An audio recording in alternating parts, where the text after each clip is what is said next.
إن الحمد لله نحمده ونستعينه ونستغفره ونعوذ بالله من شرور أنفسنا ومن سيئات أعمالنا من يهده الله فلا مضل له ومن يضلل فلا هادي له وأشهد أن لا إله إلا الله وحده لا شريك له وأشهد أن محمدا عبده ورسوله أما بعد فإن خير الحديث كتاب الله وخير الهدي هدي محمد صلى الله عليه وسلم وشر الأمور محدثاتها وكل محدثة بدعة وكل بدعة ضلالة وكل ضلالة في النار.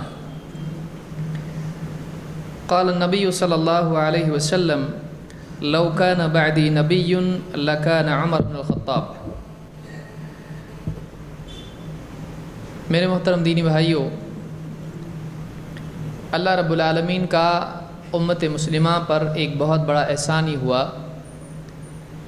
کہ اس نے اس امت کے لیے محمد رسول اللہ صلی اللہ علیہ وسلم کو نبی اور رسول بنایا.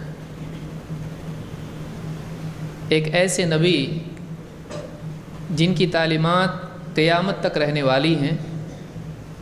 آپ کی نبوت اور رسالت سارے عالم کے لیے ہے. آپ خاتم النبیین ہیں. آپ سید الامام سید الانبیاء والمرسلین ہیں اور سید ولد آدم ہیں. آدم علیہ السلام کی اولاد کے سارے انسانوں کے سید ہیں.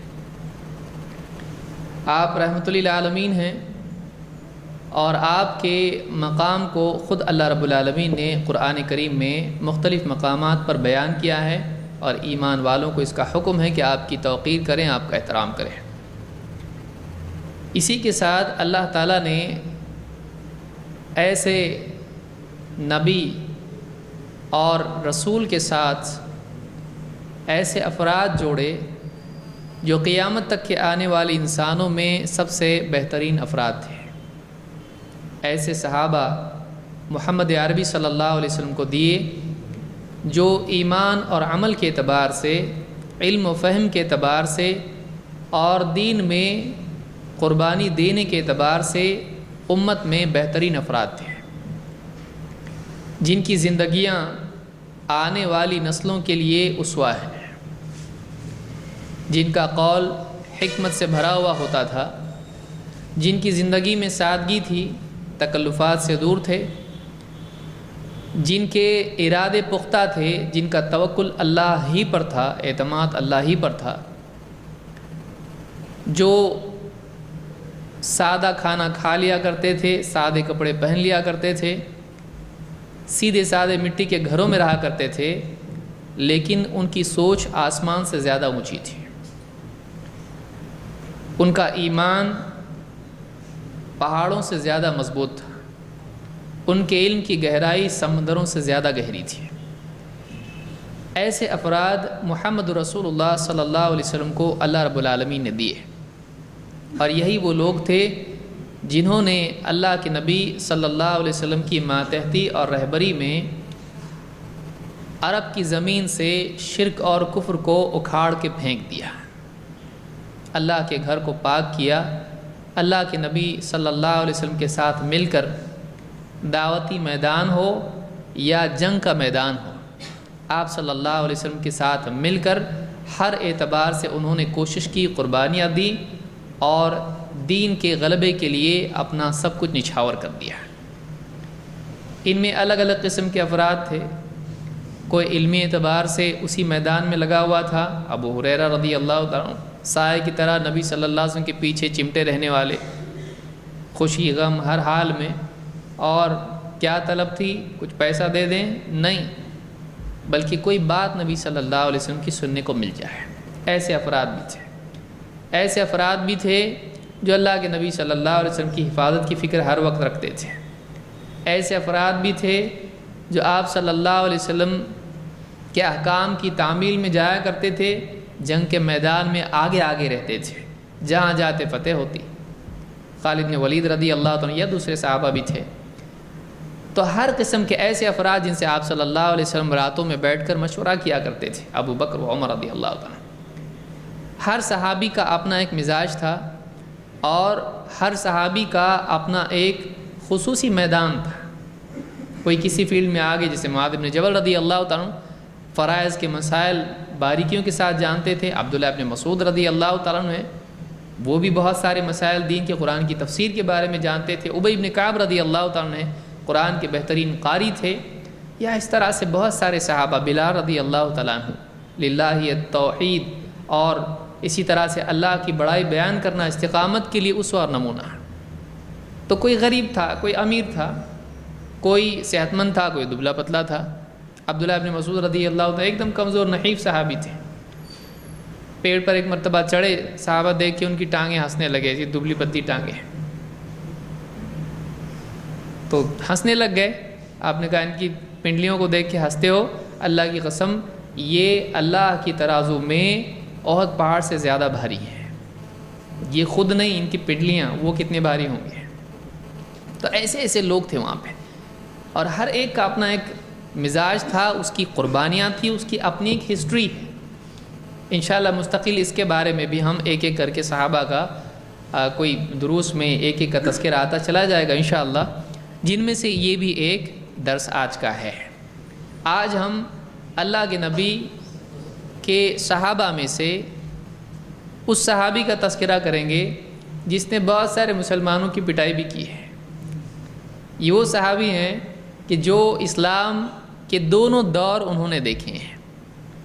ایک دور دیکھا وہ جس میں وہ اسلام کے بالکل دشمن تھے اور بہت ایمانداری کے ساتھ دشمنی نبھایا کرتے تھے. اپنے غلام کو مارتے مارتے مارتے باندی کو تھک جاتے تھے، بہت مارتے. کیوں؟ اسلام کی وجہ سے.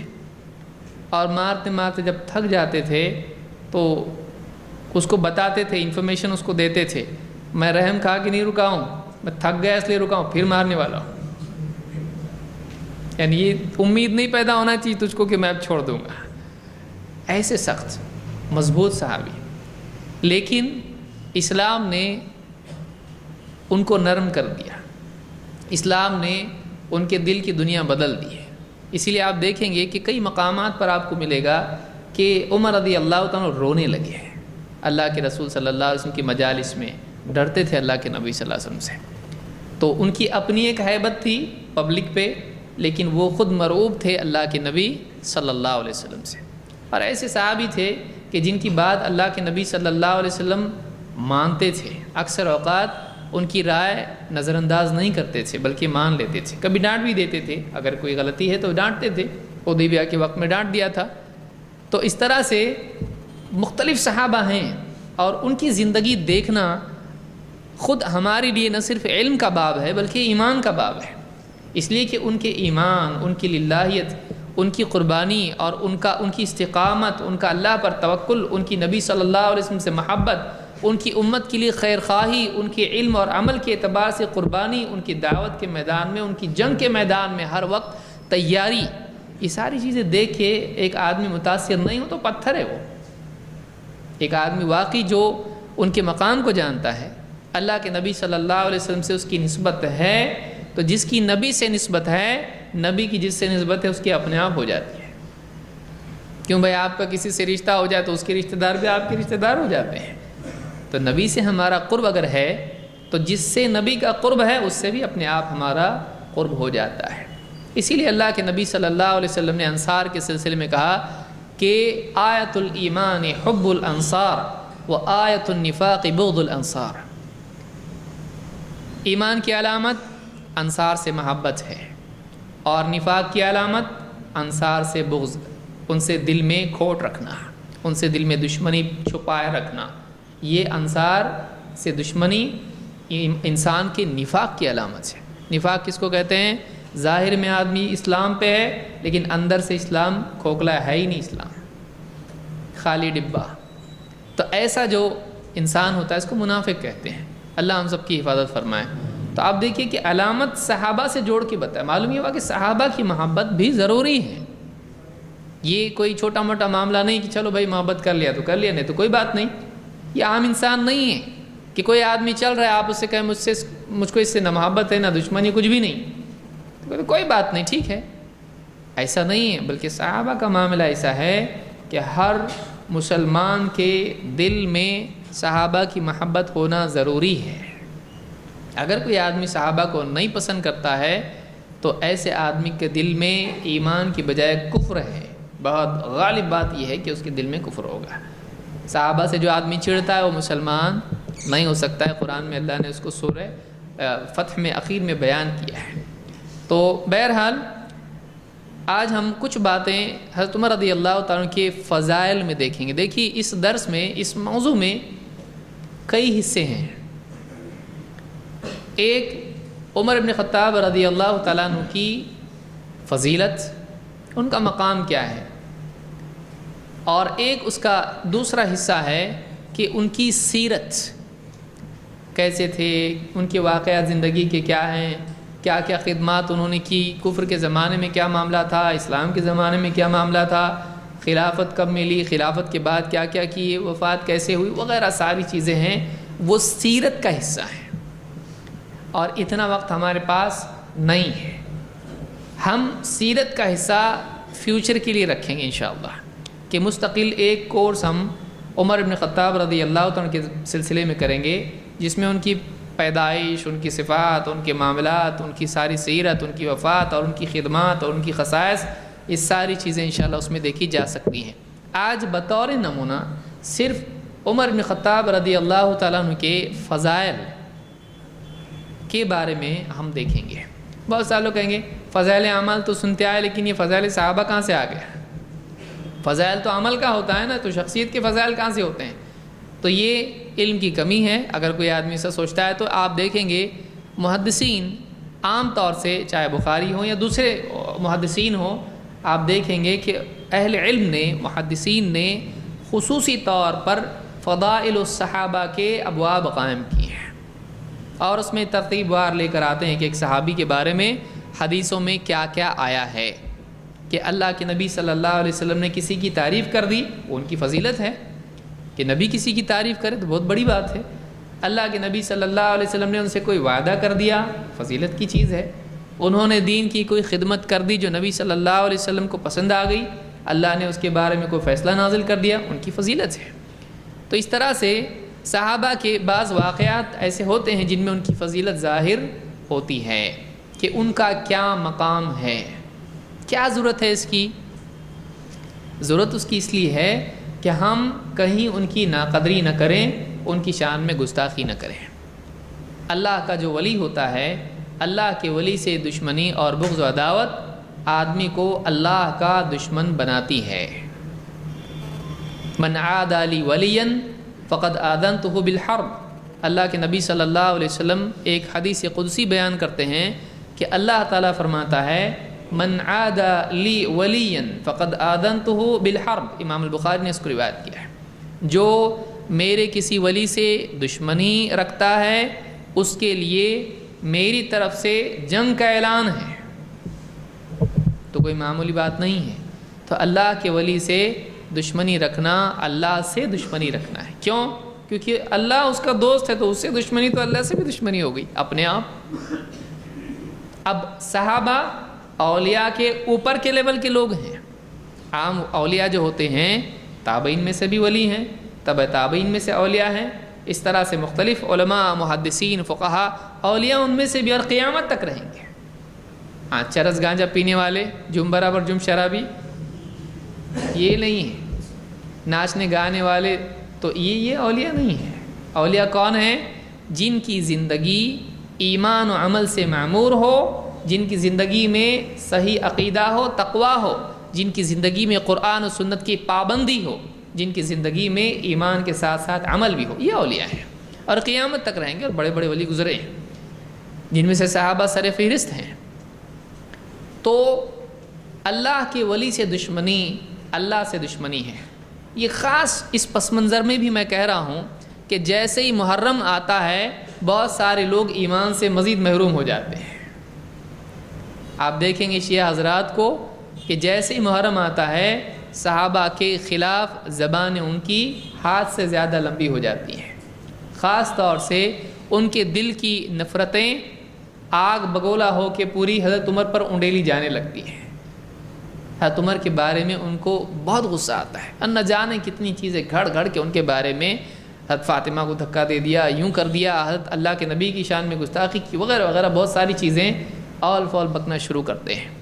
لہٰذا یہ ضروری ہے کہ جس شخصیت کے بارے میں شیعہ حضرات غلط بیانی سے کام لیتے ہوئے ان کی شخصیت کو مجروح کرنے کی کوشش کرتے ہیں، ہم ان کی شخصیت واقعی کیا ہے یہ بتائیں، تاکہ ایک مسلمان کو معلوم ہو کہ حضرت عمر کیسے تھے، اور ایسے آدمی کو بھی معلوم ہو جو کنفیوژن میں ہے کہ کیا مانیں۔ تو جب نبی صلی اللہ علیہ وسلم نے اس شخصیت کے بارے میں فیصلہ دے دیا تو باقی کسی اور کے فیصلے کی ضرورت ہے؟ ان کے اجتہاد کی، پھر تاریخ کی، پھر اس کی اول فول چیزیں جتنی بھی ہیں چھوڑ دو، ہمارے نبی کا فیصلہ آخرت کے اعتبار سے کیا ہے۔ دیکھیے نبی صلی اللہ علیہ وسلم کی زندگی، وہ دور، پھر آپ کے بعد کا دور قیامت تک، پھر اس کے بعد قیامت، اور پھر جنت جہنم۔ تو نبی صلی اللہ علیہ وسلم نے اپنی زندگی میں جب ڈائریکٹ جنت کا بتا دیا تو پھر اور کچھ دیکھنے کی ضرورت ہے نہیں، تو فیصلہ ہی بتا دیا نا۔ تو اس آدمی کے بارے میں فیصلہ ہی جب اچھا ہے تو آپ اس شخص کے بارے میں دوسری باتیں کر کے اس کو مجروح کرنے کی کوشش کریں، یہ علم کی بھی کمی ہے، عقل کی بھی کمی ہے، اور غیرت کی بھی کمی ہے کہ نبی کی بات کا تو کم سے کم خیال رکھو، اور کم سے کم حضرت علی رضی اللہ تعالیٰ کی تو بات کا خیال رکھا جائے۔ ان کی بھی رائے کیا ہے ذرا دیکھیں گے حضرت عمر کے بارے میں۔ تو آج کی اس گفتگو کا مقصد کیا ہے؟ اس کا مقصد یہ ہے کہ ہم کو حضرت عمر رضی اللہ تعالیٰ کی فضیلت معلوم پڑے، خصوصاً ان لوگوں کو جن کو نہیں معلوم، اور خصوصاً ان لوگوں کو جو مانتے نہیں ہیں، تاکہ ہم اس بارے میں کہیں غلطی نہ کریں، کسی کے دھوکے میں نہ آئیں۔ اللہ کے نبی صلی اللہ علیہ وسلم فرماتے ہیں لو کان بعدی نبی لکان عمر، لو کان بعدی نبی لکان عمر بن الخطاب، اگر میرے بعد کوئی نبی ہوتا تو کون ہوتا؟ عمر بن خطاب۔ یہ اتنا بڑا سٹیٹمنٹ ہے کہ آپ سوچیں کتنی بڑی بات ہے یہ۔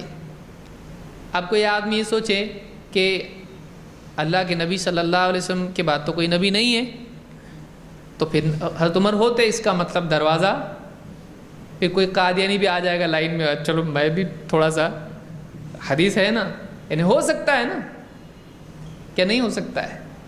اللہ کے نبی صلی اللہ علیہ وسلم میرے بعد کوئی نبی ہوتا تو حضرت عمر ہوتے، تو دروازہ کھل گیا نا، تو پھر کوئی اور نبی ہو سکتا ہے؟ نہیں۔ یاد رکھیے عربی زبان میں لو نفی کے لیے ہوتا ہے۔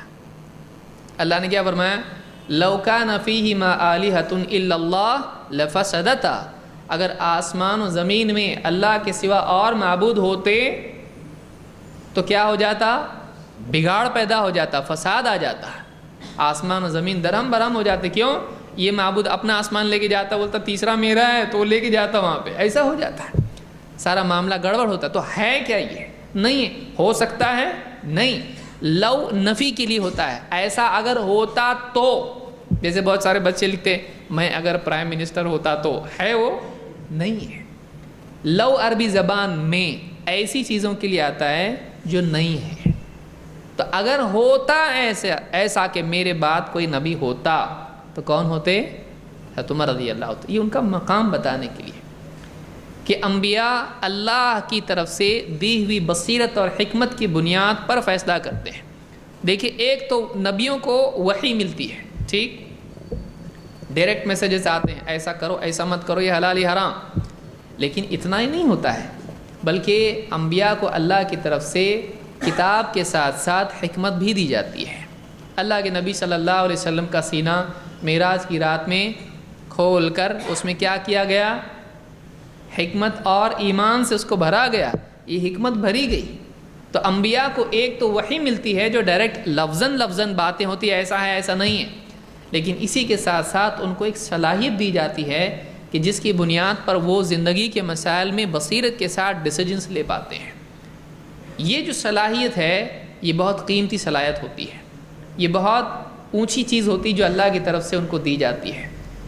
اس کا ایک اثر حضرت عمر رضی اللہ تعالیٰ میں بھی تھا کہ ان کو اللہ کی طرف سے ایسی بصیرت دی گئی تھی کہ وہ بہت مشکل فیصلے بہت صحیح طریقے سے لے لیا کرتے تھے، گہرائی کے ساتھ میں صحیح ڈیسیجن پہ پہنچا کرتے تھے، جس کے بارے میں آگے تفصیل بھی آئے گی۔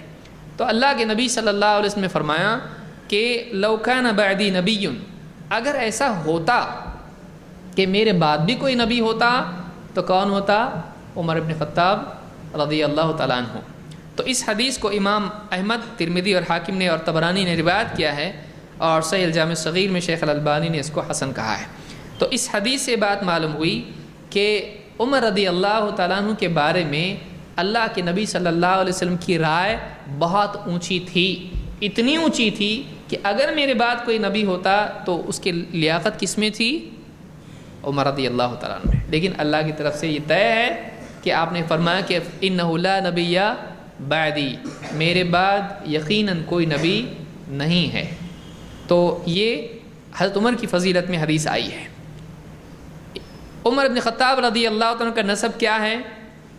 امام الذہبی تاریخ الاسلام میں لکھتے ہیں عمر ابن الخطاب ابن نفیل ابن عبد العزى ابن ریاح ابن قرط ابن رضاح ابن عدی ابن کعب ابن لؤی امیر المؤمنین ابو حفص القرشی العدوی الفاروق رضی اللہ عنہ، یہ ان کا نسب ہے۔ تو یہ عمر بن خطاب رضی اللہ عنہ کا نسب علماء نے، مؤرخین نے یا اسی طرح سے محدثین نے بیان کیا ہے۔ اسی طرح سے امام الذہبی کہتے ہیں یجتمع نسبہ مع نسب رسول اللہ صلی اللہ علیہ وسلم فی کعب ابن لؤی ابن غالب۔ حضرت عمر رضی اللہ تعالیٰ کا نسب کس کو کہتے ہیں؟ والد کے والد کے والد کے والد، اس طرح سے جو سلسلہ چلتا ہے اس کو کیا کہتے ہیں؟ نسب۔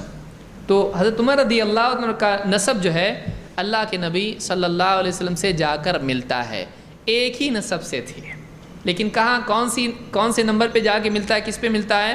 کہتے ہیں کعب ابن لؤی ابن غالب پر جا کر، کعب پر جا کر دونوں کا نسب کیا ہوتا ہے؟ مل جاتا ہے۔ اس اعتبار سے اللہ کے نبی صلی اللہ علیہ وسلم اور حضرت عمر بن خطاب رضی اللہ تعالیٰ عنہ ایک ہی فیملی سے تھے، ایک ہی خاندان سے تھے، لیکن اوپر جا کے وہ نسب ملتا تھا۔ اسی طرح سے زبیر بن بکار کہتے ہیں کہ کان عمر بن الخطاب من اشراف قریش، عمر بن خطاب رضی اللہ تعالیٰ عنہ قریش کے اشراف میں سے تھے، یعنی عزت دار لوگوں میں سے تھے، ایسے لوگوں میں سے تھے جو اس سماج میں ایک مقام رکھتے ہیں۔ الیہ کانت السفارۃ فی الجاہلیہ، جاہلیت کے زمانے میں سفارت انہی کے ذمے تھی، سفیر بن کے جانا، کیا جس کو ایمبیسڈر کہتے ہیں، کہ کوئی آدمی کسی قوم کی طرف سے، کسی ملک کی طرف سے نمائندہ بن کر جائے اور ان کی بات دوسرے کے سامنے رکھے، اور اس کے پاس اپنے رائٹس ہوتے ہیں، وہ آدمی بات اپنی طرف سے بھی کچھ پروپوزلز رکھ سکتا ہے، اتنی اس میں صلاحیت ہوتی ہے، وہ بہت سارے جھگڑے مٹانے والا ہوتا ہے، دونوں ملکوں میں دونوں قوموں کے درمیان تعلقات بنانے والا ہوتا ہے۔ کوئی معمولی آدمی ایسے کام کے لیے نہیں جاتا ہے، بلکہ ایسا آدمی جاتا ہے جو بہت صبر والا ہو، جس کی رائے بہت پختہ ہو، جس میں بات کرنے کی بہت زیادہ اچھی صلاحیت ہو، جو سارے حالات سے اچھی طرح باخبر ہو، جو کس سے کس مرتبے سے بات کرنا چاہیے جانتا ہو، ایسا آدمی جاتا ہے۔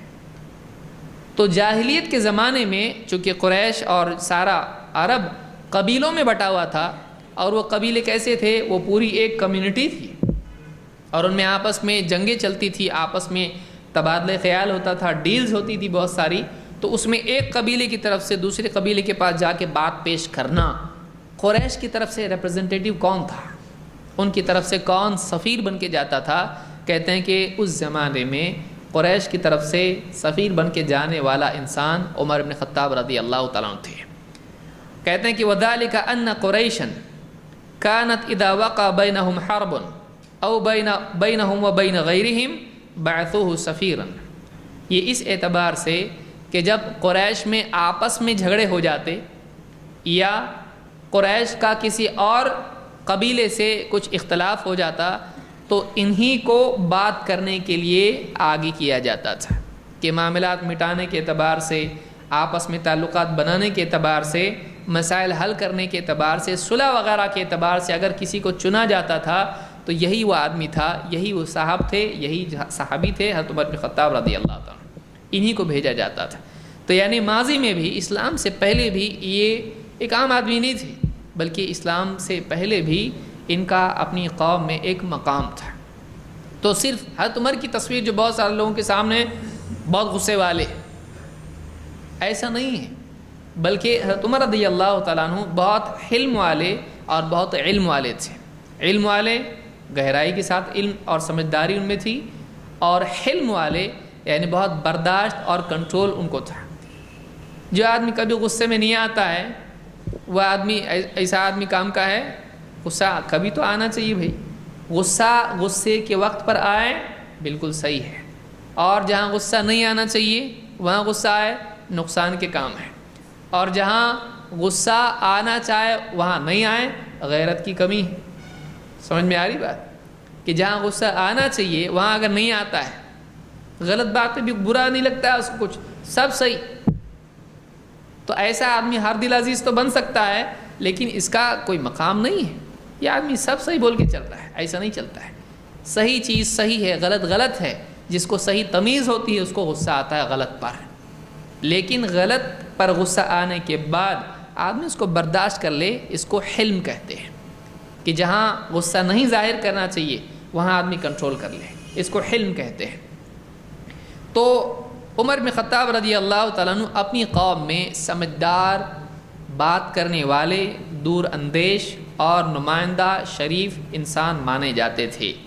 تہذیب الکمال میں اس کو مزی نے بیان کیا ہے. اسی طرح سے عمر رضی اللہ تعالیٰ عنہ اسلام فوراً نہیں لائے، بلکہ کئی سالوں کے بعد مسلمان ہوئے، اور جب تک نہیں ہوئے مسلمانوں کو بہت تکلیف دی، اور مخالفت میں مسلمانوں کے کھڑا ہوا کرتے تھے، اور مسلمانوں کو ستایا بھی کرتے تھے اور ڈرایا بھی کرتے تھے. ان کی لمبی تاریخ ہے، اس کو انشاءاللہ ہم سیرت کے موضوع پہ جب گفتگو کریں گے تب دیکھیں گے. لیکن یہاں پر ہم کو یہ دیکھنا ہے کہ اللہ کے نبی صلی اللہ علیہ وسلم نے حضرت عمر رضی اللہ تعالیٰ کے لیے دعا کی تھی. دیکھیے جب اللہ کے رسول صلی اللہ علیہ وسلم کسی شخص کا نام لے کے دعا کر رہے ہیں تو وہ ان امپورٹنٹ نہیں ہو سکتا ہے، وہ غیر اہم شخصیت نہیں ہو سکتی ہے. آپ نے نام لے کے ان کے لیے دعا کی. اللہ کے رسول صلی اللہ علیہ وسلم کی دعا دیکھیے کیسی ہے. عبداللہ ابن عمر رضی اللہ عنہ کہتے ہیں ان رسول اللہ صلی اللہ علیہ وسلم قال اللہم اعز الاسلام باحب ہذین الرجلین الیک. آپ نے دعا کی، اے اللہ اسلام کو سربلندی عطا فرما، عزت غلبہ عطا فرما. کس کے ذریعے سے؟ دو میں سے ایک کے ذریعے سے، جو تجھ کو پسند ہے.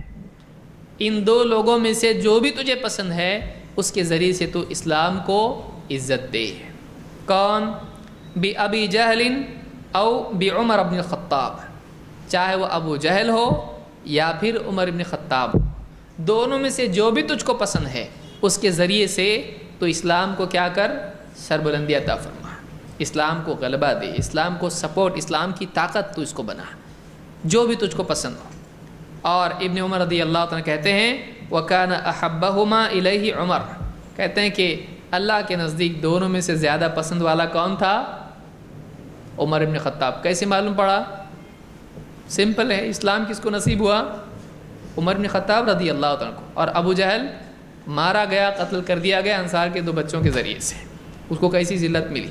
یعنی اسلام کو عزت ملی کس کے ذریعے سے؟ غلبہ ملا کس کے ذریعے سے؟ عمر بن خطاب کے ذریعے سے. اور اسلام کے ذریعے ذلت ملی کس کو؟ ابو جہل کو. نہیں ماننے کی وجہ سے 2 بچوں نے اس کو قتل کیا، بہت بہادر قبیلے کا. اس لیے بعض اوقات ہسٹری میں ایسا ہوتا ہے کہ بہت بھاری لیکن وہ ذلیل ہوتا ہے. تو عزت اس کو ملتی ہے جس کو اللہ عزت دیتا ہے، ذلیل وہ ہوتا ہے جس کو اللہ ذلیل کرتا ہے. عزت اور ذلت اللہ کی طرف سے آتی ہے. مال، ڈگری، پیسہ، فلانی چیز، کسی چیز میں عزت نہیں ہے. عزت اگر واقعی ہے تو اسلام میں ہے، وہ اللہ کی طرف سے ملتی ہے. اس حدیث کو امام الترمذی نے اپنی سنن میں روایت کیا ہے، اور شیخ الالبانی نے اس کو صحیح کہا ہے. اس میں کسی کو شک ہو سکتا ہے کہ اللہ کے رسول صلی اللہ علیہ وسلم تو رحمۃ اللہ عالمین ہے، دونوں کے لیے مانگنے کا تھا. کوئی ایسا کہہ سکتا ہے، اور بعض لوگوں نے یہ شوشہ اٹھایا بھی ہے اور غلط فہمی ان کو ہوئی بھی ہے. لیکن نبی ہیں، اللہ کے نبی صلی اللہ علیہ وسلم یہ نہیں کہا اے اللہ ابو جہل کو ہدایت مت دے، عمر کو ہدایت دے، ایسا کہا نہیں. اے اللہ دونوں میں سے جو بھی پسند ہے اس کے ذریعے اسلام کو تو سپورٹ دے. تو ایک آدمی کسی کے لیے آپ بھی کسی کے لیے دعا مانگیں اے اللہ فلاں شخص کو ہدایت دے، تو کوئی ایسا کہے گا دیکھو باقی دنیا کو چھوڑ کے اس کے لیے مانگ رہا ہے، کوئی آدمی کہہ سکتا ہے ایسا؟ نہیں. تو ایک انسان کسی کے لیے بھی دعا کرے تو اس میں باقی کی نفی نہیں ہوتی ہے. دوسروں کو مت دے اور اس کو دے، ایسا ہو رہا ہے یہاں پہ نہیں. ان دونوں میں سے جو تجھ کو پسند ہے، کیونکہ یہ دونوں بہت امپورٹنٹ ہیں، دونوں کے دونوں آئے بہت اچھا، لیکن دو میں سے جو بھی تجھ کو پسند ہے دونوں میں سے تو اس کو ہدایت دے. اور اگر کسی پرٹیکولر کے لیے مانگتا ہے آدمی ہدایت، جیسے کوئی آدمی کہے کہ وہ شخص بہت سیاسی اعتبار سے اس کا بہت ہولڈ ہے اور اس کی وجہ سے مسلمانوں کو بہت تکلیف ہو رہی ہے، اے اللہ تو اس کو ہدایت دے، یا تو فلاں ملک کے اس کو ہدایت دے یا فلاں ملک کے اس کو ہدایت دے، اللہ جس کو بھی ہدایت دینا دے. اگر ایسا کہتا ہے تو اس میں کوئی برائی ہے؟ کوئی برائی نہیں ہے. تو اللہ کے نبی صلی اللہ علیہ وسلم کی یہ دعا تھی کہ اے اللہ دونوں میں سے جو بھی تجھ کو پسند ہے، کیونکہ آپ نے یہاں کنڈیشن کیا رکھی؟ اگر دونوں پسند ہوتے اللہ کو تو کس کو ہدایت ملتی؟ دونوں کو. تو اس دعا میں تو کوئی پرابلم نہیں ہے. تو دونوں میں سے جو پسند ہے اس کے ذریعے سے تو اسلام کو کیا دے؟ غلبہ دے. اللہ کو جو پسند تھا اللہ نے اس کو ہدایت دی. اللہ کو حضرت عمر بن خطاب رضی اللہ تعالیٰ پسند تھے، اللہ نے ان کو ہدایت دے دی. تو یہ ترمذی کی روایت ہے. ایک روایت سے معلوم ہوتا ہے کہ آپ نے خاص طور سے حضرت عمر کا نام لے کے بھی دعا کی ہے. امام ابن ماجہ، ابن حبان اور بیہقی اور حاکم نے یہ روایت نقل کی ہے کہ فرماتے ہیں کہ اللہ کے نبی صلی اللہ علیہ وسلم نے دعا کی، تو ابن عمر ہی کی روایت ہے. آپ نے کہا اللہم اعز الاسلام بعمر بن الخطاب خاصۃ، اے اللہ اسلام کو عزت دے، اسلام کو غلبہ دے، اسلام کو قوت دے. کس کے ذریعے سے؟ خاص طور سے عمر بن خطاب کے ذریعے سے. یعنی آپ کو یہ زیادہ چاہیے تھا کہ عمر ہم کو مل جائے، کسی بھی طرح سے عمر ہم کو مل جائے. تو اللہ کے نبی صلی اللہ علیہ وسلم نے حضرت عمر کے لیے خاص طور سے دعا کی تھی، اے اللہ یہ ہم کو چاہیے. اور اللہ نے نبی کے مانگنے پر لو دے دیا اللہ تعالیٰ نے. تو کبھی ایسا بھی ہوتا ہے کہ کسی کو کسی کی دعا سے ہدایت ملتی ہے. تو کبھی دعوت سے ہدایت ملتی ہے، کبھی دعا سے ہدایت ملتی ہے، کبھی اس کو پکارنے سے اس کو ہدایت مل جاتی ہے، کبھی اللہ کو پکارنے سے ہدایت مل جاتی ہے. لہٰذا کوئی آدمی کسی بھی مخالف کے سلسلے میں ہدایت سے کبھی بھی نا امید نہ ہو. آج کئی دنیا میں ایسے لوگ ہوں گے جو اسلام کے مخالف ہوں گے، کئی آرٹیکلز اسلام کے بارے میں لکھ رہے ہوں گے، مسلمانوں کو قتل بھی کر رہے ہوں گے، اسلام کے خلاف نہ جانے کیا کیا سازشیں کر رہے ہوں گے. کئی ایسے لوگ ہو سکتے ہیں اور ہیں. اب ایک آدمی مایوس ہو جائے. دیکھیے اللہ کے نبی صلی اللہ علیہ وسلم کے زمانے میں عمر بن خطاب ہیں اور وہ مسلمانوں کے خلاف ہیں، ہدایت نہیں ملی تبھی تو دعا کر رہے ہیں نا. اور اسلام اس وقت میں کمزوری کی حالت میں ہے، لیکن اللہ کے نبی صلی اللہ علیہ وسلم مایوس ہیں وہاں پہ؟ نہیں، ہم اس کو لے کے رہیں گے. یہ خلاف ہے نا ہمارے، ستا رہا نا ہم کو، بہت تکلیف دے رہا، بہت ٹھیک ہے، ہم اس کو اللہ سے لیں گے. یہ خود نہیں اپنے آپ کو دے رہا نا، ہم دوسری طرف سے مانگیں، اوپر سے اس کو لیں گے، اللہ سے ہم اس کو لیں گے. یہ نبی صلی اللہ علیہ وسلم کی ذہنیت ہم کو ملتی ہے کہ کسی سے نا امید نہیں. ٹھیک ہے ہم تجھ کو لے کے رہیں گے، تو نہیں آ رہا نا، ہم لیں گے تجھ کو. کدھر سے لیں گے؟ اللہ سے لیں گے. یہ پختگی آدمی میں ہونا چاہیے. ہم لوگ فوراً 2-4 بار بتا دیا کسی کو، وہ بھی ہمارے بے ڈھنگے طریقے سے، اور اس کے بعد کیا بولتے؟ نہیں مانتا ہو تم لاکھ بتاؤ نہیں جبریل بھی آ کے سمجھائے تو نہیں مانے گا. اچھا اتنا بھاری تو کیا پریڈکشن ہے تیرا؟ یعنی اتنا زیادہ کانفیڈنس اس کے نہیں ماننے پہ ہے. اتنا کانفیڈنس ہونا چاہیے کہ اللہ سے مانگوں گا تو اللہ انشاءاللہ اس کو ہدایت دے گا. ایسا ہونا چاہیے آدمی. تو جلدی ہم لوگ ٹوٹ جاتے ہیں، مایوس ہو جاتے ہیں. اللہ کے نبی صلی اللہ علیہ وسلم سے ہم کو یہ سبق ملتا ہے. آپ دیکھیے ایک آدمی اس زمانے میں مخالف ہے، اگر مان لیجیے حضرت عمر رضی اللہ عنہ کو ہدایت نہیں ملتی تو تاریخ کتنی الگ ہوتی ہے، ہسٹری کتنی الگ ہوتی ہے. لیکن حضرت عمر اسلام لائے، مسلمانوں کا ساتھ دیا، اور پھر اسلام جب سمجھ میں آیا تو اسلام کے خلاف لوگوں کی دھلائی کرنا شروع کر دی. ہجرت کا وقت جب آیا تو بہت سارے مسلمان چھپ چھپا کے رات میں کبھی تو بھی نکلے ہجرت کے لیے، مکہ سے مدینہ کے لیے. حضرت عمر ایسے لوگوں میں سے نہیں تھے. جب انہوں نے ارادہ کیا، انہوں نے کہا بھائی سے چھپ کے تھوڑی جاؤں گا. وہ گئے، قریش کے لوگ بیٹھے ہیں مسجد حرام میں، کعبہ سے ٹیک لا کے آرام سے بیٹھے ہیں، اور ایک سے ایک وہاں پہ پہلوان بیٹھے ہوئے ہیں. جا کے ان کے سامنے کھڑے ہو کے بولے میں ہجرت کر کے جا رہا ہوں، جس کو اپنی بیوی کو بیوہ کرنا ہے وہ میرا پیچھا کرے. یہ ایسے تھے. یہ تو آپ سوچیے وہ بھی دیکھ رہے ہو کون جاتا ہے ان کے پیچھے. میری بیوی ہے گھر پہ, بچے ہیں, مجھ کو تھوڑی اس کو یتیم کرنا ہے بچوں کو, ان کے پیچھے کون جائے گا. تو ایسے مضبوط تھے. تو ان کے آنے کے بعد اسلام کی قوت بڑھ گئی, مسلمانوں کی قوت بڑھ گئی. اور آپ صلی اللہ علیہ وسلم کی وفات کے بعد جب خلیفہ بنے اور کتنی ترقی ہوئی, اور کتنی حکومتیں, کتنے علاقے فتح ہوئے, کتنے فیصلے ہوئے, کتنی ساری چیزیں اسلام اور مسلمانوں کے لیے خیر کیا ہے. سوچیے ایک آدمی کتنا بینیفیشل ہو سکتا ہے, ایک آدمی اسلام کی تاریخ میں کتنا پرومیننٹ انسان ہو سکتا ہے, کتنا اہم انسان ہو سکتا ہے. اس کے کفر پر, اس کے انکار پر آدمی کو ہمت نہیں ہارنا چاہیے. کتنا بھی دشمن, کتنا بھی مخالف ہو, اللہ چاہے تو اس کو ہدایت نہیں مل سکتی. کوئی اتنا پاورفل ہے کہ اللہ کے خلاف نہیں, مجھ کو نہیں چاہیے, میں نہیں لوں گا ہدایت, اور اللہ نہیں دے سک رہا اس کو, ایسا ہو سکتا ہے؟ نہیں ہے.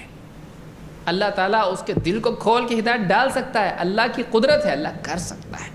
وہ نہیں مان رہا پھر بھی زبردستی اللہ اس کو ہدایت دے سکتا ہے, اللہ کی قدرت ہے. قاعدہ یہ کہ جس میں طلب ہوتی ہے اللہ اس کو ہدایت دیتا ہے. لیکن اللہ تعالیٰ زبردستی بھی کسی کو ہدایت دے سکتا ہے کہ نہیں دے سکتا ہے؟ دے سکتا ہے. اسلام کے لیے اگر کسی کو مفید بنانا ہے, اللہ تعالیٰ اپنے فضل سے اس کو ہدایت دے کے اس کو اسلام کے کام میں لگا سکتا ہے. ایسی ہسٹری میں کتنے لوگ گزرے ہیں. تاتاری دیکھیے, مارتے جو آئے, مصیبت ہو گئی مسلمانوں کے لیے, کتنوں کو کاٹ دیے. اس کے بعد میں کیا ہوا, اسلام میں ان کو بٹھا دیا ان کو, اور وہ اسلام کے لیے کام کرنے والے بنے. ایسا ہسٹری میں کئی بار ہوا ہے. لیکن مسلمان اس سے عبرت نہیں لیتا ہے, فوراً نا امید ہو جاتا ہے. ایسا نہیں ہونا چاہیے. اس لیے دعوت کی قوت اور دعا کی قوت کو ہمیشہ یاد رکھنا چاہیے. اسلام کی تاریخ میں دو قوتیں ہمیشہ کام کرتی آپ کو دکھائی دیں گی, ایک دعوت کی قوت اور ایک دعا کی. افسوس ہے کہ آج ہم نے اسلام کی دعوت کو پس پشت ڈال دیا, لہٰذا کئی قومیں ہم پر مسلط ہو گئی ہیں اسلام کو نہیں جاننے کی وجہ سے. یہی قومیں اگر جانتی تو اسلام کے کام آتی. بہرحال ہم دور جائیں گے اس موضوع میں. یہاں پر ہم کو دکھائی دیتا ہے کہ اللہ کے نبی صلی اللہ علیہ وسلم نے عمر ابن خطاب رضی اللہ تعالیٰ کے لیے خاص طور سے دعا کی تھی, اے اللہ خصوصاً عمر ابن خطاب کے ذریعے سے اسلام کو تو کیا کر, عزت دے, یعنی اس کو طاقت دے. عزیز کہتے ہیں غلبے والا, غالب آنے والا. تو یہ ابن ماجہ کی روایت ہے. ابن مسعود رضی اللہ عنہ کہتے ہیں کہ ما زلنا اعزتاً منذ اسلم عمر. امام البخاری نے اس کو روایت کیا ہے. کہتے ہیں جب سے حضرت عمر مسلمان ہوئے ہم ہمیشہ غلبے ہی میں رہے ہیں. جب سے عمر رضی اللہ تعالیٰ مسلمان ہوئے, پہلے کیا حال تھا مسلمانوں کا, کہیں حضرت بلال رضی اللہ عنہ کو گھسیٹا جا رہا ہے, مارا پیٹا جا رہا ہے, کہیں فلاں صحابی ہیں ان کو حضرت سمیہ رضی اللہ عنہ کو قتل کیا جا رہا ہے, کہیں عمار اور کہیں یاسر رضی اللہ تعالیٰ عنہ کو ستایا جا رہا ہے, کہیں پر اللہ کے نبی صلی اللہ علیہ وسلم کے سر پہ مٹی ڈالی جا رہی ہے. یہ حال تھا مسلمانوں کا. لیکن اللہ کے نبی صلی اللہ علیہ وسلم کے ہاتھ میں ہاتھ جب حضرت عمر نے رکھا, اس وقت سے مسلمانوں کے دن بدل گئے, حالات بدل گئے. آپ یہ ساتھ میں ہمارے ہیں, ایسا ہوا. اللہ تو ہمیشہ سے ساتھ میں, لیکن اللہ کی مدد اسباب کے ذریعے سے ظاہر ہوتی ہے. اللہ تعالیٰ کی مدد اسباب کے ذریعے سے آتی ہے.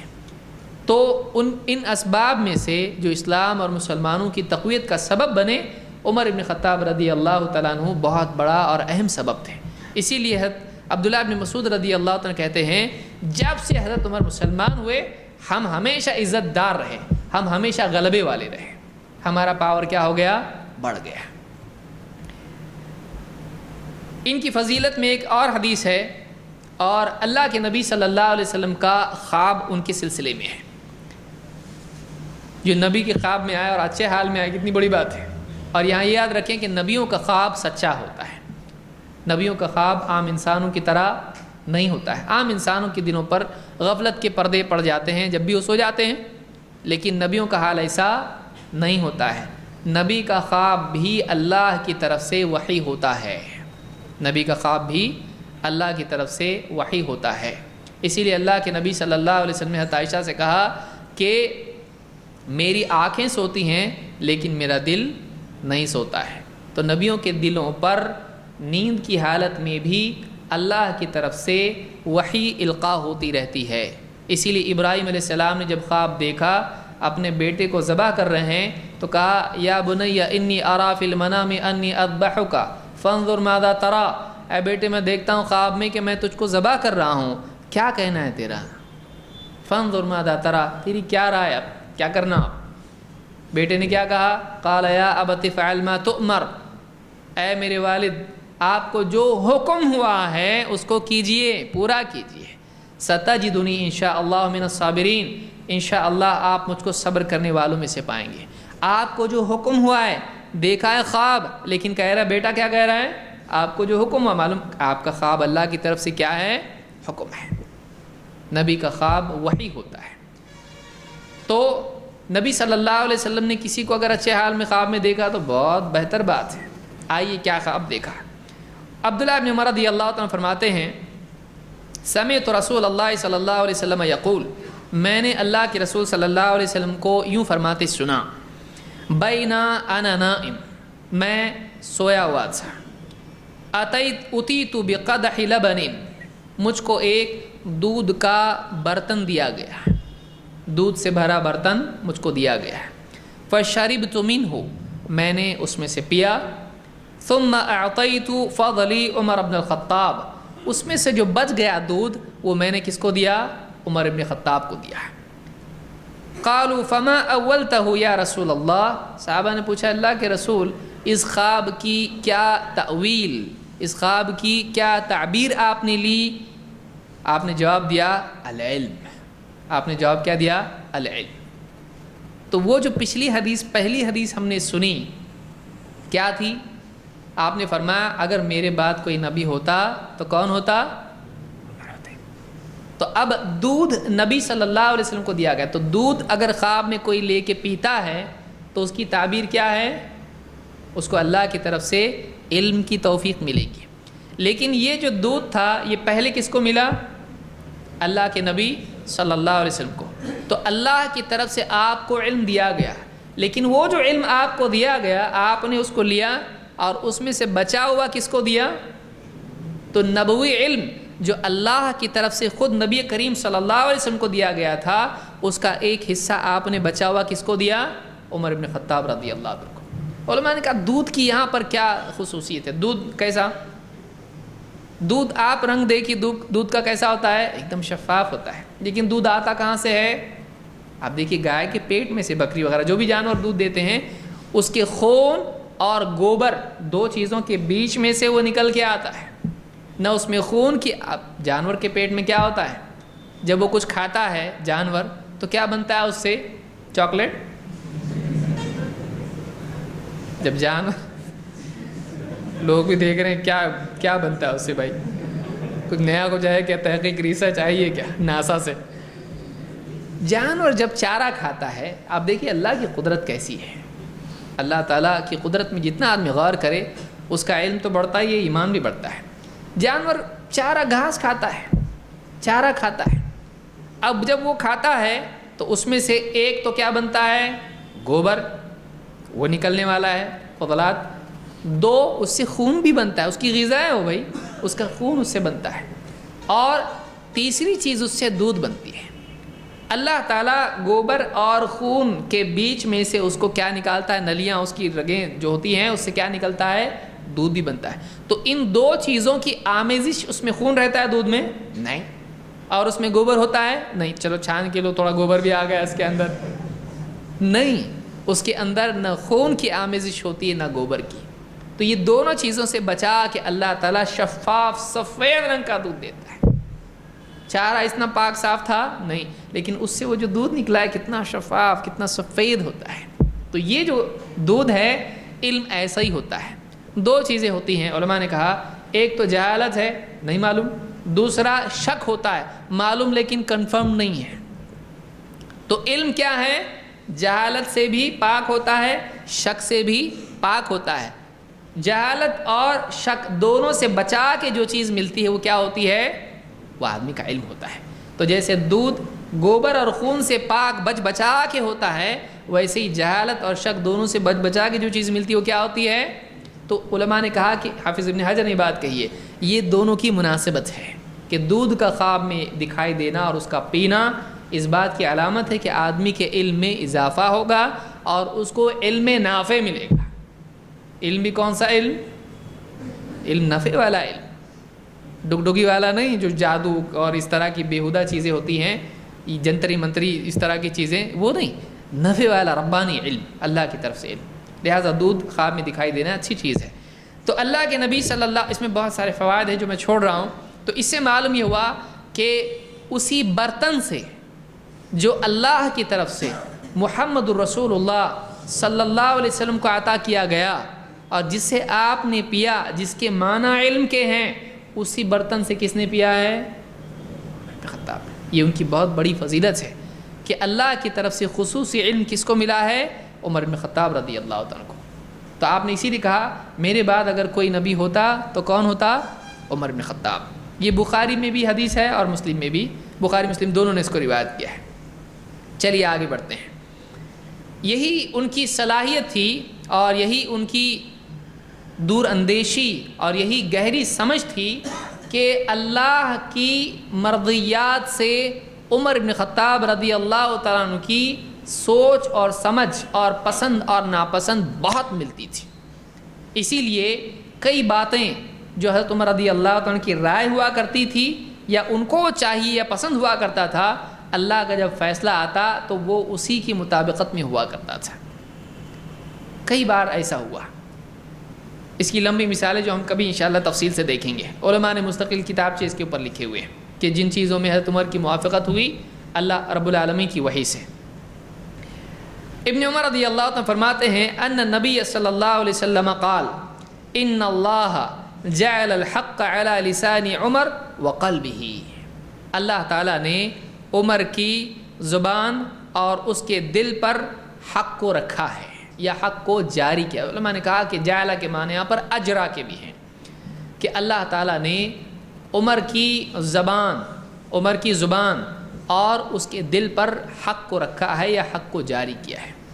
یعنی اللہ تعالیٰ نے ان کو ایسی صلاحیت دی ہے کہ ان کی زبان سے حق نکلتا ہے، ان کے دل پر اللہ نے حق کو رکھا ہے کہ حق ان کے دل میں پیدا ہوتا ہے، یہ جو بولتے ہیں یا ان کی سوچ میں حقانیت ہے۔ تو یہ جو بات ہے اللہ کے نبی صلی اللہ علیہ وسلم، اللہ کی طرف سے توفیق ان کو ملتی ہے کہ اللہ کی مرضیات کے جو بات حق ہوتی ہے ان کی زبان حق بولتی ہے، ان کے دل میں حق بات ہوتی ہے۔ اور ابن عمر رضی اللہ عنہ کہتے ہیں ما نزل بالناس امر قط قالوا فيه وقال عمر بن الخطاب الا نزل القرآن على نحو مما قال عمر۔ کہتے ہیں جب بھی کوئی ایسا مسئلہ پیش آتا جس میں اللہ کی طرف سے ابھی تک فیصلہ نہیں آیا اور لوگوں میں اختلاف ہو گیا، صحابہ میں سے بعض کہہ رہے ہیں ایسا ہونا چاہیے، یہ کرنا چاہیے، یہ نہیں کرنا چاہیے، اور حضرت عمر کی ایک رائے اس میں ہے کہ نہیں ایسا ہونا چاہیے یا یہ صحیح ہے۔ تو جب صحابہ میں کسی مسئلے میں اختلاف ہو جاتا اور ابھی وحی اس سلسلے میں نہیں آئی ہوتی تو جب اللہ کا فیصلہ آتا تو وہ کس کے مطابق ہوتا؟ عمر بن خطاب رضی اللہ عنہ کے فیصلے کے مطابق ہوتا۔ کئی مثالیں اس کی ہیں، چاہے وہ پردے کا مسئلہ ہو یا کئی اور مسائل ہو یا منافقین کی نماز پڑھنے کے اعتبار سے ہو یا سفارش ان کی کرنے کے کئی مسائل ایسے ہیں۔ مستقل ایک درس کا عنوان ہے وہ حضرت عمر کی موافقت وحی کے ذریعے سے کتنی مرتبہ ہوئی۔ تو یہ ترمذی کی روایت ہے اور الفاظ ابن حبان کے ہیں۔ اس حدیث سے بات معلوم ہوئی کہ کئی مسائل ایسے تھے جس میں پہلے ہی سے جو بات حضرت عمر نے کہی ہے، اللہ کی مرضی، اللہ کا فیصلہ، اللہ کی مشیت، جب شریعت کی روشنی میں جب وہ بات آتی کہ یہ چیز صحیح ہے، ایسا ہونا چاہیے، تو ایگزیکٹلی وہی ہوتا جو کس نے پہلے ہی کہا تھا؟ عمر بن خطاب رضی اللہ تعالیٰ نے پہلے ہی کہا تھا۔ تو یہ اس بات کی علامت ہے کہ ان کو اللہ کی طرف سے ایک توفیق تھی کہ ان کی سوچ واقعی صحیح روشنی میں صحیح رخ پر چلا کرتی تھی۔ یہ ہے عمر رضی اللہ تعالیٰ۔ اس کا یہ مطلب نہیں کہ کوئی بھی آدمی معصوم عن الخطا ہے، یہ مطلب نہیں نکلتا ہے، لیکن یہ کہ اللہ تعالیٰ نے ایسی توفیق ان کو دی تھی، ایسی صلاحیت تھی کہ ان کی رائے صحیح کی طرف جاتی تھی، ان کی سوچ صحیح کی طرف جاتی تھی، ڈسٹارٹڈ نہیں تھی، بلکہ صحیح طرف ان کی رائے اور ان کی سوچ اور ان کا رخ رجحان جاتا تھا۔ تو اس حدیث سے بھی یہ بات معلوم ہوئی کہ اللہ تعالیٰ نے کئی مسائل میں عمر بن خطاب رضی اللہ تعالیٰ عنہ کی موافقت میں قرآن نازل کیا، بہت بڑی فضیلت ہے۔ ایک مرتبہ اللہ کے نبی صلی اللہ علیہ وسلم سفر میں تھے، اب یہ لمبا ہوگا، صحابہ کی سواریاں جو ہے ان کے پاس کھانا کم ہو گیا، تو بعض صحابہ آئے، کہا اللہ کے رسول ایک کام کرتے ہیں، ہم لوگ جانور اونٹ جو ہمارے ہیں سواری کے اس کو ذبح کرتے ہیں، کھانے کو کچھ بھی نہیں اپنے پاس، ہم کریں ایسا؟ پوچھا آپ صلی اللہ علیہ وسلم سے، آپ نے کہا ٹھیک ہے اگر کرنا ہے تو کر لو۔ حضرت عمر کو معلوم ہوا، کہا لے کے آئے ان کو واپس، کہا اللہ کے رسول ایسا مت کیجیے۔ کیوں؟ کہا کہ ایسا کریں گے پھر ہماری سواریاں ایک ایک کر کے ختم ہو جائے گی، ایک بار اجازت دے دی پبلک اس اجازت کو لے کے کرنا شروع کر دے گی، پھر سفر کیسا کریں گے؟ سواریاں کہاں، ہماری سواریاں کم ہوتی چلی جائیں گی۔ آپ نے کہا ٹھیک ہے مت کرو۔ کہا اللہ کہ اس کو ایسا کیجئے کہ سب کے پاس جو کھانے کا زیادہ سفر ہے، توشہ ہے، سب کا جمع کیجئے، اللہ سے دعا کیجئے اس میں برکت کے لیے۔ آپ نے کہا ٹھیک ہے کرو۔ سارے لوگوں کا کھانا، روٹی کے ٹکڑے، یہ وہ سب کھجوریں سب جمع کر کے ایک دسترخوان بچھایا گیا سفرہ، اس کے اوپر ڈال دیا، تھوڑا سا ایک دم۔ آپ صلی اللہ علیہ وسلم نے اللہ سے اس میں برکت کے لیے دعا کی۔ فاتحہ دینے والے تھوڑا کان کھڑے کر کے سنیں، بہت سارے لوگ کے دل دھک دھک کر گیا آ رہا ہے اپنا، سوری اس میں نہیں ہے وہ۔ آپ نے دعا کی اللہ سے اور کہا کہ اس کو اپنے برتنوں میں بھر لو۔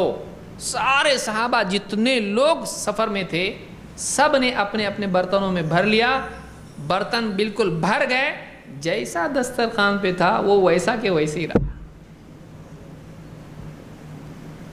اب کوئی کہے گا دیکھو یہ تو ہم بولتے، اب ملا نا تمہاری کتاب میں، تمہاری بیان میں آیا، اس میں کہاں ہے کہ فاتحہ دیے؟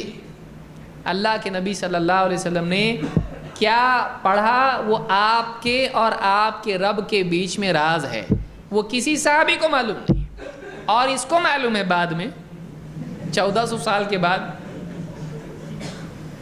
آپ بتائیے صحابہ کو معلوم، اس کو معلوم پڑ گیا تو چپ کے سن رہا تھا، نزدیک جا کے کیا کر کیا رہا تھا، یہ کیسے معلوم پڑا اس کو؟ تو اس میں اس کی دلیل نہیں ہے۔ وہ دعا تھی جو آپ نے کی، اگر وہ ایسی چیز ہوتی جو بعد میں امت کے لیے ضروری تھی، آپ چھپ کے کرتے کہ سنا کے کرتے؟ اگر وہ چیز امت کے لیے ہوتی تو آپ وہ چیز سب کو سناتے کہ تم بھی ایسا کیا کرو، اس لیے کہ سفر قیامت تک کے لیے ہونے والے ہیں، اور مال میں اور کھانے پینے میں کمی قیامت تک ہو سکتی ہے، تو تم بھی ایسا کیا کرو۔ لیکن آپ نے اس کو نہیں بتایا، کیوں؟ یہ آپ کی خصوصیت ہے۔ حضرت عمر نے بھی نہیں کہا کہ ہم ایسا کرتے جا کے، اور بعد میں انہوں نے اگلے سفر میں خود کرنا شروع کر دیا، گھر پہ ایسا کرنے لگے، ایسا نہیں ہے۔ انہوں نے آپ سے کہا کہ آپ کیجئے، کیونکہ یہ نبی ہے۔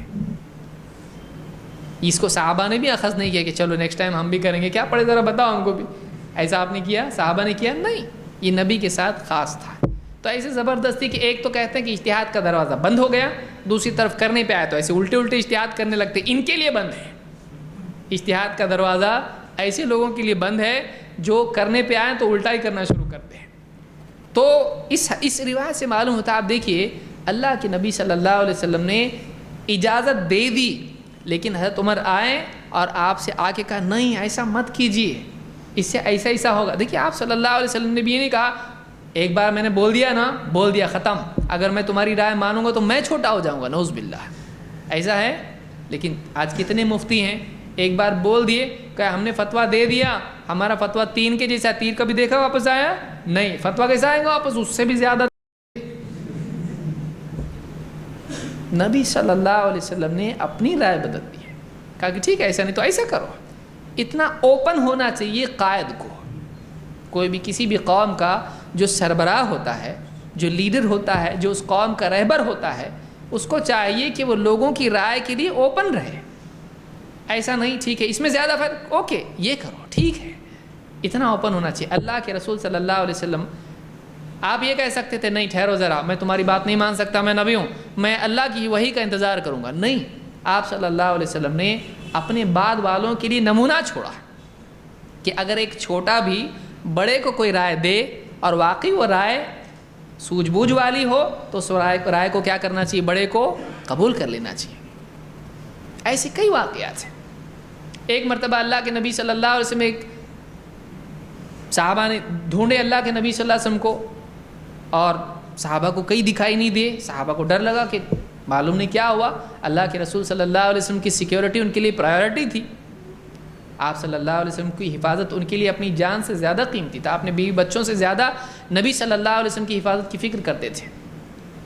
کہاں ہے اللہ کے نبی؟ سب پریشان ہو گئے، ڈھونڈنے نکلے. یہاں ہو گیا، وہ وہاں گیا، وہ وہاں گیا، سب ڈھونڈنے نکلے. ابو ہریرہ رضی اللہ عنہ ڈھونڈتے ڈھونڈتے گئے یہاں وہاں سے، ڈھونڈتے ڈھونڈتے ایک باغ میں جھک کے نیچے سے سوراخ میں سے جا کے دیکھا، ہاں یہاں مل گیا اللہ کے رسول صلی اللہ علیہ وسلم. دیکھا تو اللہ کے رسول صلی اللہ علیہ وسلم وہاں پر تھے. آپ نے پوچھا ابو ہریرہ؟ ہاں اللہ کے رسول میں ہوں. کہا کہ کیا بات ہے؟ کہا اللہ کے رسول ہم لوگ پریشان ہو گئے تھے آپ کے لیے کہ آپ کہاں ہیں، ڈھونڈتے ڈھونڈتے آپ کو نکلے تو دیکھیے آپ مل گئے ہم کو یہاں پہ. ہم کو خطرہ ہوا کہ کہیں دشمن نے کچھ غلط کام تو نہیں کر دیا آپ کے سلسلے میں. تو کہا کہ ٹھیک ہے جاؤ، یہ میری جوتیاں لے جاؤ، اور جاؤ راستے میں جو بھی سب سے پہلے تم کو ملے اس کو اس بات کی خوشخبری جو دو کہ جو بھی سچے دل سے لا الہ الا اللہ کا اقرار کرے اس کے لیے جنت ہے. گئے لے کے جوتیاں. اب پہلے خوش قسمتی سے کون ملا؟ عمر ابن خطاب. کہا کہ دیکھو مجھ کو ملے اللہ کے نبی صلی اللہ علیہ وسلم. تو کہا ہاں تو کہا کہ یہ خوشخبری دیے کہ جو بھی ملے اس کو کیا کرو، اس بات کی خوشخبری دو کہ جو بھی سچے دل سے یہ گواہی دے اس کے لیے کیا ہے؟ جنت کی بشارت. زور سے سینے پہ مارے، چل واپس. ایسا مارا سینے پہ، دھکا دیا زور سے کہ جا کے گر گیا ایک دم اور رونے لگے. مارنے والا کون ہے بھائی؟ رونے لگے. روتے روتے واپس الٹے آئے. بولے جب حضرت میں نے جا واپس، چل واپس، تو میں بھی آ رہا تیرے پیچھے. ایسے نہیں کہ تو جا میں آتا ہوں، نہیں چل تو میں بھی آ رہا ہوں. واپس لے کے آیا. کہا اللہ کے رسول اگر آپ لوگوں کو ایسا بول دیں گے تو لوگ عمل میں سست ہو جائیں گے. خوشخبری لے کے چلو توحید ہے نا اپنی، بیٹھ جاؤ. نہیں، بلکہ آپ لوگوں کو چھوڑے رکھیے، وہ عمل کرتے رہیں، ان کو عمل کرنے دیجیے. صرف اس خوشخبری کو اگر غلط فہمی میں لے لیا، بس لا الہ الا اللہ کہہ دیا تو جنت ہے، عمل میں سست ہو جائیں گے. آپ نے کہا ٹھیک ہے پھر چھوڑنا ہے تو چھوڑے رکھو، ان کو کرنے دو ان کو عمل. ان کی رائے اللہ کے نبی صلی اللہ علیہ وسلم نے ایک بات دے کے بھیجا، تمہارے آگے کہہ رہے ہیں اللہ کے رسول ایسا مت کرو، لوگ عمل میں سست ہو جائیں گے. آپ نے کہا ٹھیک ہے تمہاری بات اگر ایسی ہے تو ٹھیک ہے چھوڑ دو، ان کو مت بتاؤ یہ چیز. کئی معاملات ایسے نہ صرف قرآن کے بارے میں اللہ کی موافقت ہوئی بلکہ حدیثوں میں بھی آپ دیکھیں گے اللہ کے نبی صلی اللہ علیہ وسلم نے بھی حضرت عمر کی رائے کی موافقت کی. بہت سارے لوگ شوشہ اٹھاتے ہیں حضرت عمر کے بارے میں کہ آخری وقت میں اللہ کے نبی صلی اللہ علیہ وسلم کچھ لکھوانا چاہتے تھے، حضرت عمر نے وہ لکھوانے نہیں دیا. ہم کہتے ہیں زندگی میں کتنی مرتبہ رائے اپنی چینج کی اللہ کے نبی صلی اللہ علیہ وسلم نے. اگر اس وقت حضرت عمر آپ صلی اللہ علیہ وسلم سے ڈائریکٹلی بات کرتے تو آپ اس وقت میں بھی اپنی رائے تبدیل کرتے کہ میں کچھ لکھوانا چاہتا ہوں. شیعہ حضرات کہتے ہیں وہ حضرت علی کو لکھوانا چاہ رہے تھے، حضرت عمر نے لکھوانے نہیں دیا. نہیں، بلکہ اللہ کے نبی صلی اللہ علیہ وسلم نے تو پہلے ہی بتا دیا تھا کہ اللہ اور ایمان والے ابو بکر کے علاوہ کسی پر راضی نہیں ہو سکتے. تو وہ کیا کریں گے؟ اب آپ بتائیے اس کو کیسے نظر انداز کر رہے ہیں آپ؟ اپنی جگہ پر مصلی پر کس کو کھڑا کیا؟ ابو بکر صدیق کو کھڑا کیا. تو بہت ساری باتیں اس میں ضمناً آ جاتی ہیں. حضرت عمر کی سیرت کے سلسلے میں اور بھی باتیں انشاءاللہ ہم تفصیل سے دیکھیں گے. تو یہاں پر اللہ کے نبی صلی اللہ علیہ وسلم کا ایک اور خواب ہم دیکھتے ہیں جس میں حضرت عمر کی فضیلت. پچھلا خواب کے سلسلے میں تھا علم کے بارے میں تھا. خالی علم کافی ہے؟ نہیں، علم کے ساتھ کیا چاہیے؟ عمل بھی چاہیے. آدمی میں دینداری بھی ہونا چاہیے. خالی معلومات نہیں کہ آدمی باتیں کرتا رہے صرف، بلکہ آدمی کی زندگی میں عمل اور دینداری بھی ہونا چاہیے. تو اب اس بارے میں کیا ہے؟ آئیے. ابو سعید خدری رضی اللہ عنہ کہتے ہیں کہ اللہ کے رسول صلی اللہ علیہ وسلم نے فرمایا بینما انا نائم، میں سویا ہوا تھا، میں خواب میں تھا. رأیت الناس یعرضون علی، میں نے خواب میں دیکھا کہ ایک ایک کر کے لوگ مجھ پر پیش کیے جا رہے ہیں.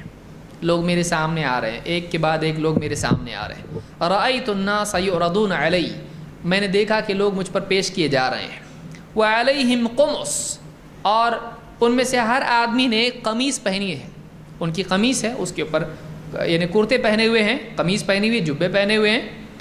منہا ما یبلغ الثدی، کسی کا قمیص اتنا چھوٹا ہے کہ بالکل سینے تک ہے، یعنی قمیص جو پہنا ہوا ہے تو اوپر سے کہاں تک پہنچ گیا؟ بس اتنا ہی چھوٹا قمیص. ومنہا ما یبلغ دون ذلک، اور کسی کا اس سے کم یا اس سے بھی تنگ.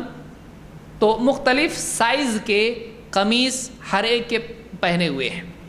ومر علی عمر بن الخطاب، اور میرے سامنے عمر بن خطاب گزرے میرے سامنے سے، تو ان کا قمیص کیسا تھا؟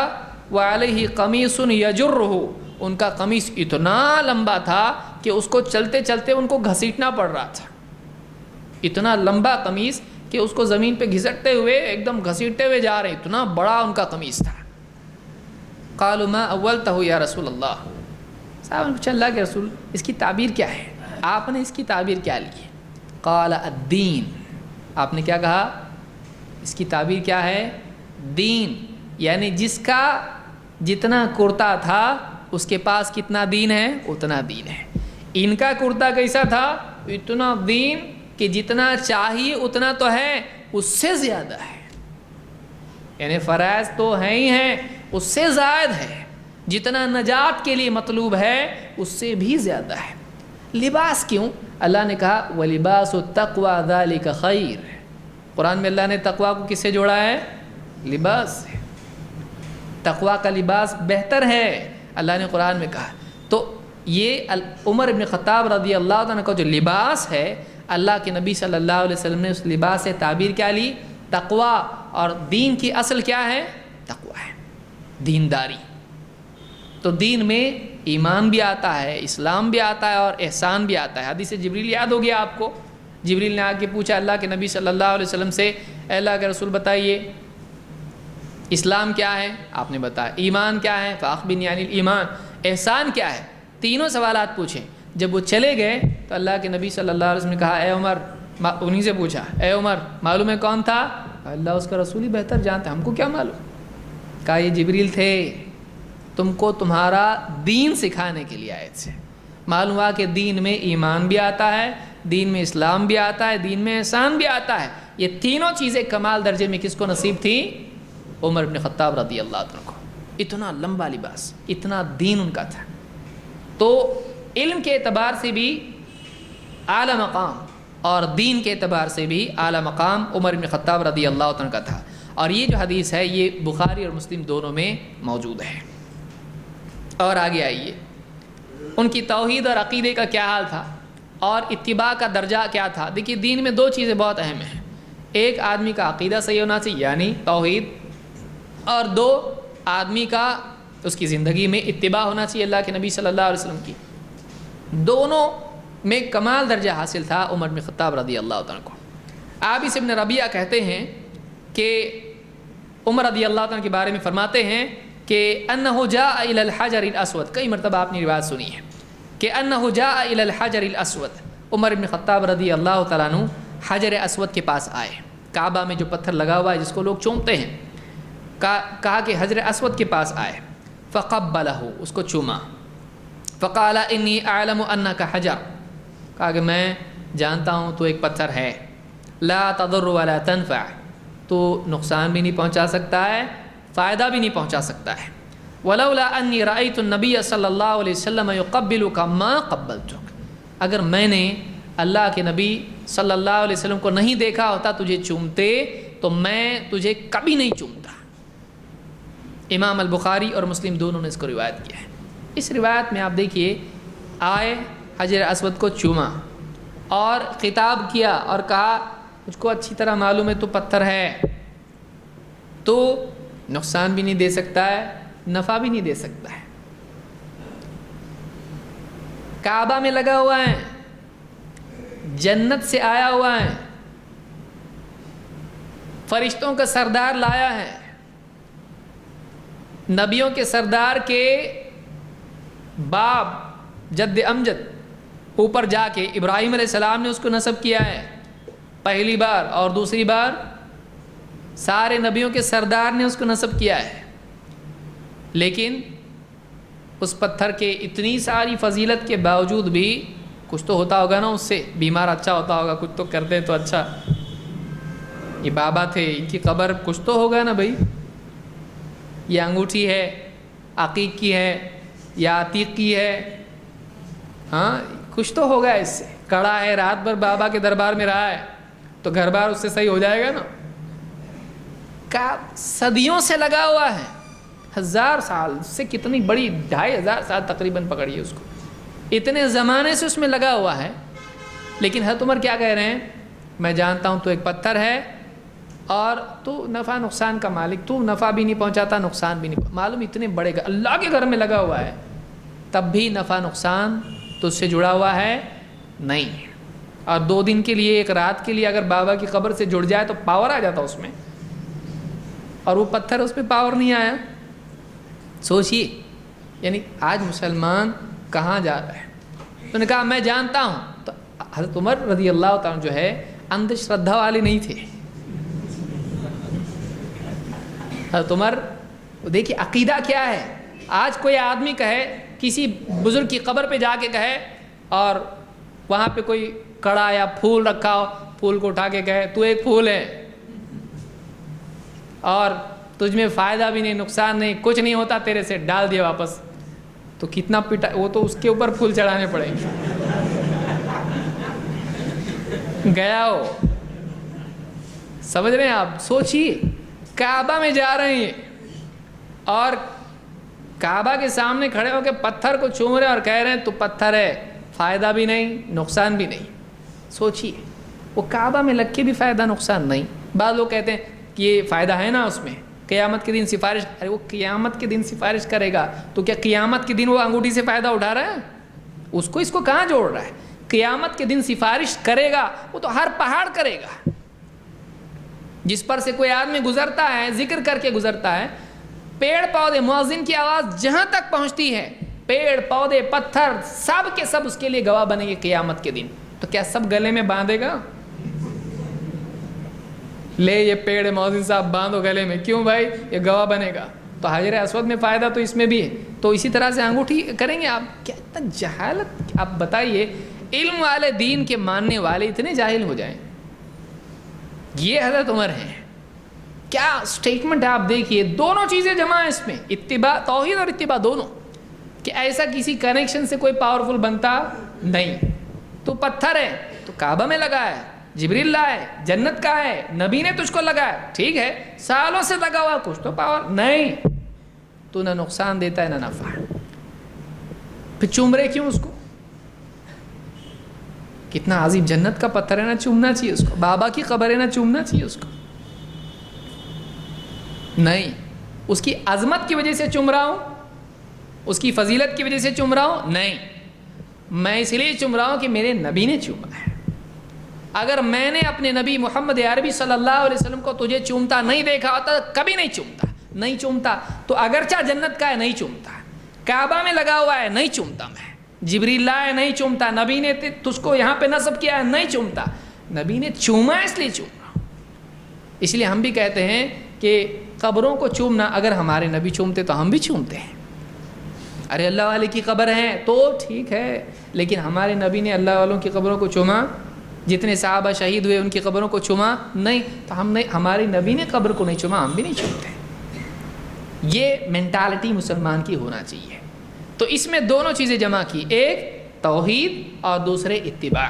کہ ہمارے نبی صلی اللہ علیہ وسلم نے کیا اس لیے کر رہا ہوں، تیری فضیلت کی وجہ سے نہیں. سمجھ میں آ رہی بات؟ تو یعنی اپنے طور سے ہم چیزوں کی فضیلت طے کر کے ان کو چومنے لگیں، یہ اسلام میں نہیں ہے. حضرت عمر یہ ہم کو سکھا رہے ہیں. اس کو یہ دیکھنا چاہیے نبی نے کیا ہے کہ نہیں، نبی نے کیا ہے کہ نہیں کیا ہے. آج فلانا دن ہے، 12 ربیع الاول کا دن ہے، کتنا فضیلت والا دن ہے، آج ایسا ایسا کرنا چاہیے. حضرت عمر کا جملہ یاد رکھیں. ٹھیک ہے تو بہت بڑا دن ہے لیکن تیرے اندر کچھ نہیں ہے. اگر ہمارے نبی صلی اللہ علیہ وسلم اس دن جلوس نکالتے اور اس دن اگر ایسا کرتے، اس دن فلاں عمل کرتے تو میں بھی کرتا. لیکن اگر آپ نے نہیں کیا تو میں بھی نہیں کروں گا. ٹھیک ہے تو بڑا دن ہے، پیدائش کا دن ہے نبی صلی اللہ علیہ وسلم کی، بہت بڑی بات ہے، اچھی بات ہے. لیکن پھر بھی میں وہی کروں گا جو ہمارے نبی نے ہم کو سکھایا صلی اللہ علیہ وسلم. سمجھ میں آ رہی بات؟ یہ اصول ہم کو عمر بن خطاب رضی اللہ تعالیٰ نے یہاں پر دیا ہے. تو یہ ان کی توحید کا حال ہے، یہ ان کی اتباع کا حال ہے. اس کو بخاری مسلم دونوں نے روایت کیا ہے. حضرت عمر اب یہ توحید میں اور اتباع میں جب اتنا پاورفل آدمی ہوگا تو آپ سوچیے کہ اس کی ایمان کی کیفیت اور اس کا رعب اور اس کا وقار کتنا زیادہ ہوگا. یہی وجہ ہے کہ عمر بن خطاب رضی اللہ تعالیٰ کے بارے میں ایک بہت ہی عجیب بات اللہ کے نبی صلی اللہ علیہ وسلم نے کہی. وہ کیا؟ آپ صلی اللہ علیہ وسلم نے قسم کھا کے کہا, اور جو بات آپ صلی اللہ علیہ وسلم یوں ہی کہہ دیں وہ بھی برحق ہے, لیکن جس کو قسم کھا کے کہیں تو وہ اور زیادہ اس کی تاکید بڑھ جاتی کہ آدمی کان کھول کے اس کو اچھی طرح سے سنے. آپ نے فرمایا والذی نفسی بیدہ, اس ذات کی قسم جس کے ہاتھ میں میری جان ہے, ما لقیک الشیطان قط سالکا فجا الا سلک فجا غیر فجک. امام البخاری مسلم دونوں نے اس کو روایت کیا ہے. آپ نے فرمایا اس ذات کی قسم جس کے ہاتھ میں میری جان ہے, جس راستے سے بھی تم جا رہے ہو, اگر اس راستے پر شیطان آ جائے تو تم کو دیکھتے ہی وہ دوسرے راستے پہ چلا جائے گا. یعنی جو راستے سے حضرت عمر جا رہے ہیں, شیطان بھٹکتے بھٹکتے کبھی آ گیا ادھر, اور عمر دوسرے راستے پہ جائے گا, وہ کبھی اس راستے کو جائے گا نہیں جس پہ کون ہے, عمر بن خطاب رضی اللہ. یعنی ان کا ایمان کا اتنا پاور تھا اور ان کا جو جذبہ تھا اور اللہ کی غیرت سے غصہ ہونا تھا, شیطان پکڑ کے دھلائی ہو جائے گی, اس کی ہاتھ میں آ جائے تو چیختا رہ جائے گا. اتنے پاورفل ایمانی اعتبار سے اتنا رعب ان کا تھا. حضرت عمر کا رعب اتنا زیادہ تھا کہ شیطان دیکھتے, ارے یہ تو کون آ رہا ہے, دیکھو ارے عمر آ رہا ہے, بھاگو یہاں سے, تو وہ راستہ چھوڑ کے دوسرے راستے پہ جائے گا. اس راستے پہ بھی نہیں جائے گا, بھائی اس راستے پہ نہیں جانا ہے اپنے کو. کوئی آدمی کہ نبی صلی اللہ علیہ وسلم کا پھر کیا رعب تھا؟ آپ کا رعب دعوتی تھا, آپ نے تو اس کو مسلمان ہی بنا دیا. اللہ کے نبی صلی اللہ علیہ وسلم نے کہا ہر ایک کے ساتھ ایک شیطان ہوتا ہے. عائشہ نے پوچھا آپ کے ساتھ بھی؟ کہا کہ ہاں, لیکن اللہ نے میری مدد کی تو مسلمان ہو گیا. تو آپ صلی اللہ علیہ وسلم کے ساتھ میں جو تھا وہ تو مسلمان ہی ہو گیا. حضرت عمر رضی اللہ تعالیٰ عنہ شیطان دیکھ کے ان کو بھاگتا تھا. تو یہ ان کا رعب تھا, ان کے ایمان کا اس کی قوت, ان کا دبدبا, ان کا جلال ایسا تھا کہ شیطان بھی ان سے بھاگتا تھا. اللہ کے نبی صلی اللہ علیہ وسلم نے آخرت کے اعتبار سے حضرت عمر کے بارے میں کیا بتایا؟ ابو ہریرہ رضی اللہ تعالیٰ کہتے ہیں کہ اللہ کے نبی صلی اللہ علیہ وسلم نے فرمایا بین انا نائم, میں سویا ہوا تھا, اذ رأیتنی فی الجنہ, تو میں نے اپنے آپ کو جنت میں دیکھا, میں نے دیکھا کہ میں جنت میں ہوں. فاذا امرأة توضأ الى جانب قصر, اور میں نے دیکھا کہ ایک محل ہے اور اس محل کے ایک جانب میں ایک عورت بیٹھی وضو کر رہی ہے. امرأة توضأ الى جانب قصر, ایک عورت بیٹھ کے محل کے کنارے پر ایک حصے میں وہاں پر باہر بیٹھ کے وضو کر رہی ہے. فقلت لمن هذا, میں نے پوچھا یہ کس کا ہے, یہ اتنا بڑا محل کس کا ہے؟ فقالوا لعمر بن الخطاب, یہ جو محل ہے یہ عمر بن خطاب کا محل ہے. بخاری کی ایک دوسری روایت میں ہے, آپ فرماتے ہیں فأردت ان ادخله فانظر الیہ, میرے دل میں خیال آیا, میں نے ارادہ کیا ذرا جا کے اندر دیکھتے ہیں اس میں کیا ہے. یعنی اتنا زبردست محل ہے, باہر سے ایسا ہے تو اندر سے کیسا ہوگا.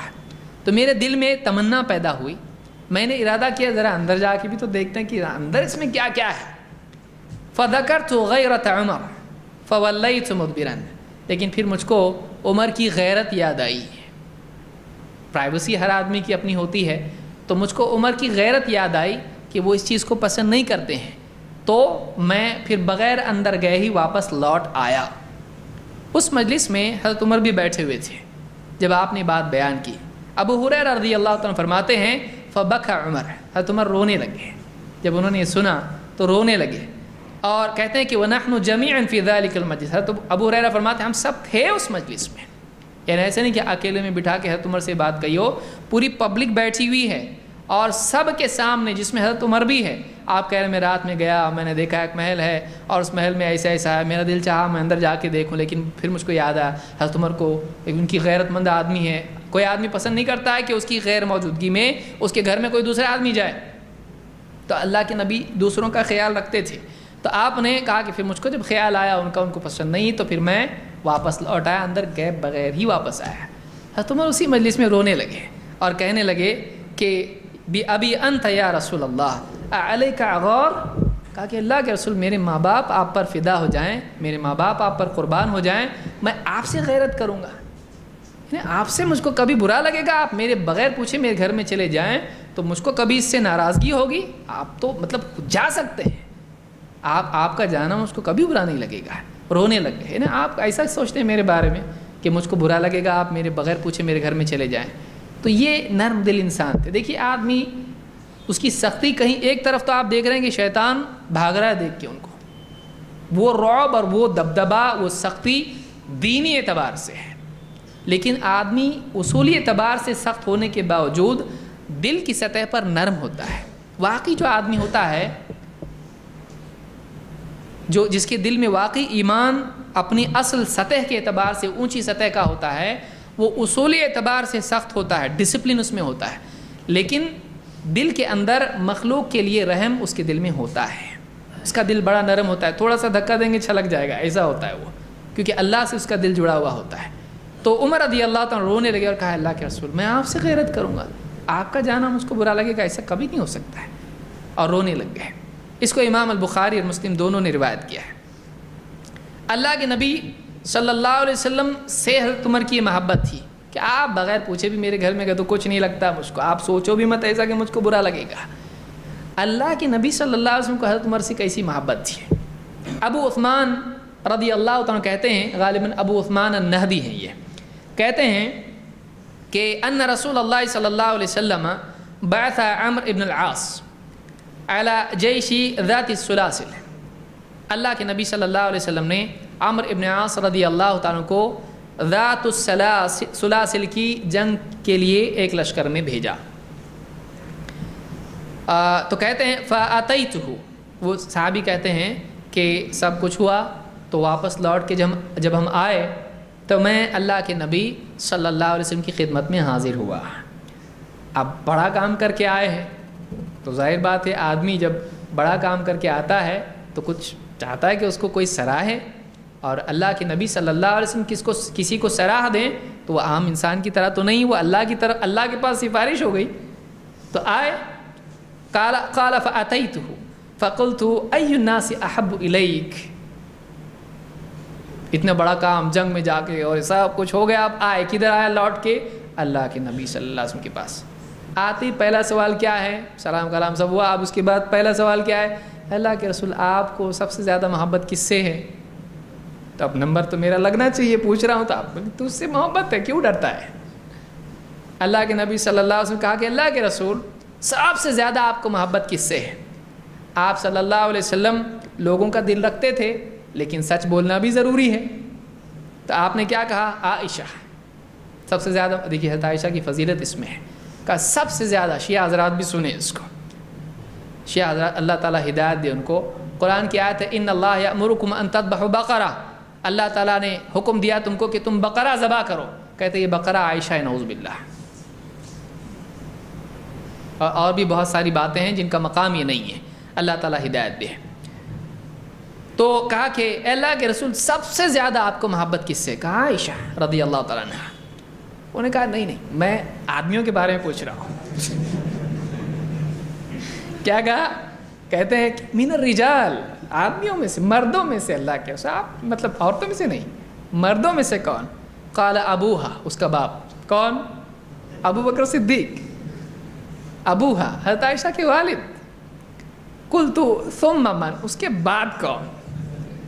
قال عمر، دیکھیے ابو بکر کی بات کون؟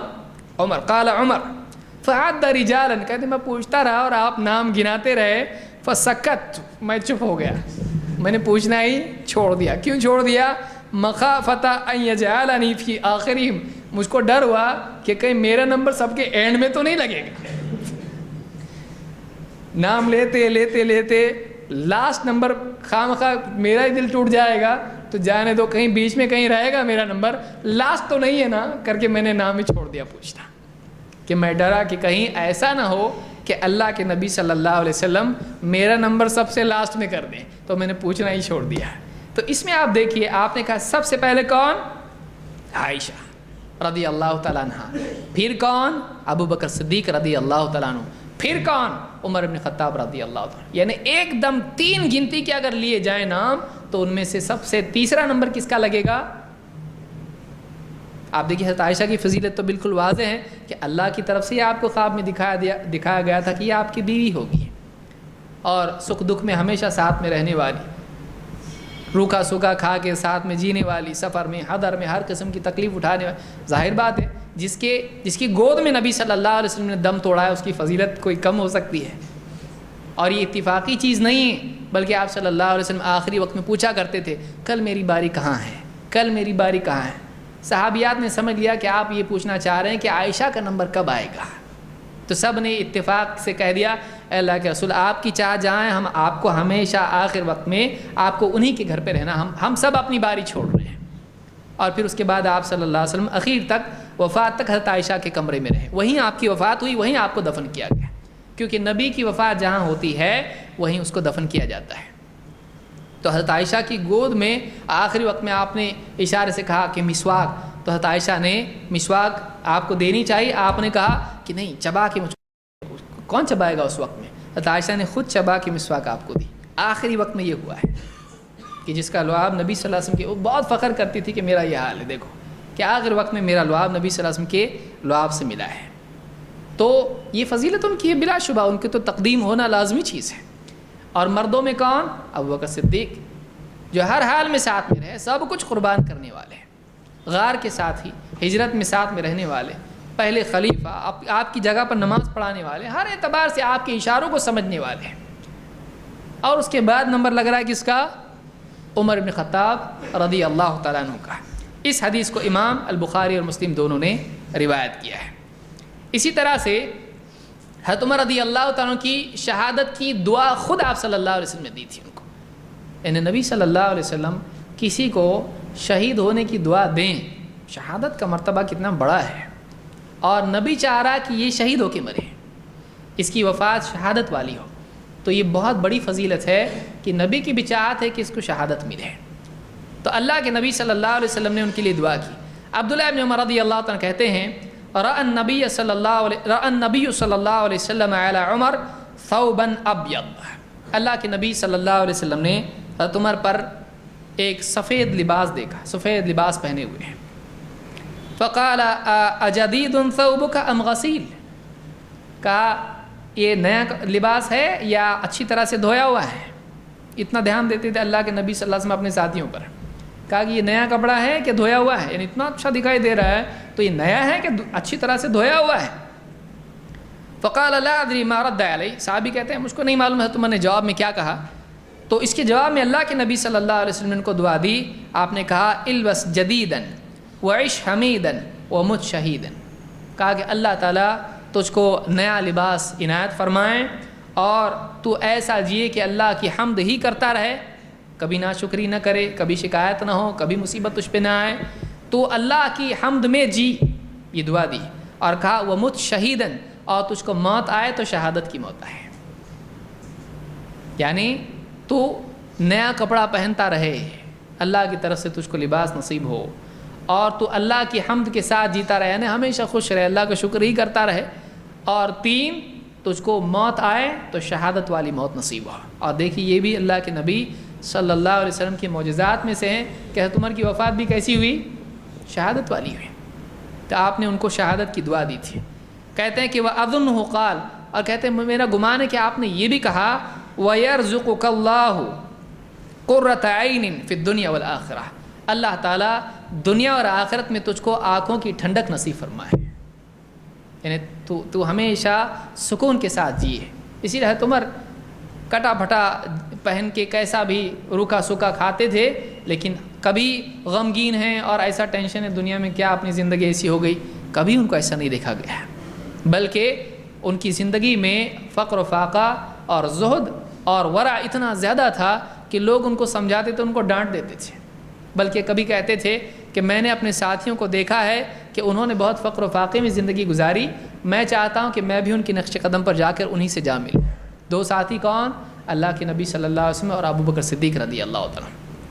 ایک صحابی کہتے ہیں میں نے دیکھا ان کو ممبر پر کھڑے ہوئے ہیں تو 13 یا 17 پیبند ان کے لباس میں لگے ہوئے ہیں، 13 یا 17 پیبند ان کے جبے میں لگے ہیں، خطبہ دے رہے ہیں، اور کہتے ہیں کہ ایک جو پیبند تھا وہ چمڑے کا لگا ہوا تھا، ایسا ان کے پاس کچھ نہیں تھا، جتنی ان کے زمانے میں فتوحات ہوئیں اس سے پہلے کبھی نہیں ہوئی ہیں، لیکن پھر بھی فقر و فاقے میں رہتے تھے۔ ایک صحابی کو انہوں نے دعوت دی، اب وہ خوش ہو گئے کھانے لگے تو کھایا تو تکلیف ہو گئی۔ یہ دعوت ان کا جو کھانا تھا یہ کھانا پڑا ان کو، اور ایسا کھانا تھا کہ حلق سے ٹھیک سے اترتا نہیں تھا، ایسی زندگی گزارتے تھے۔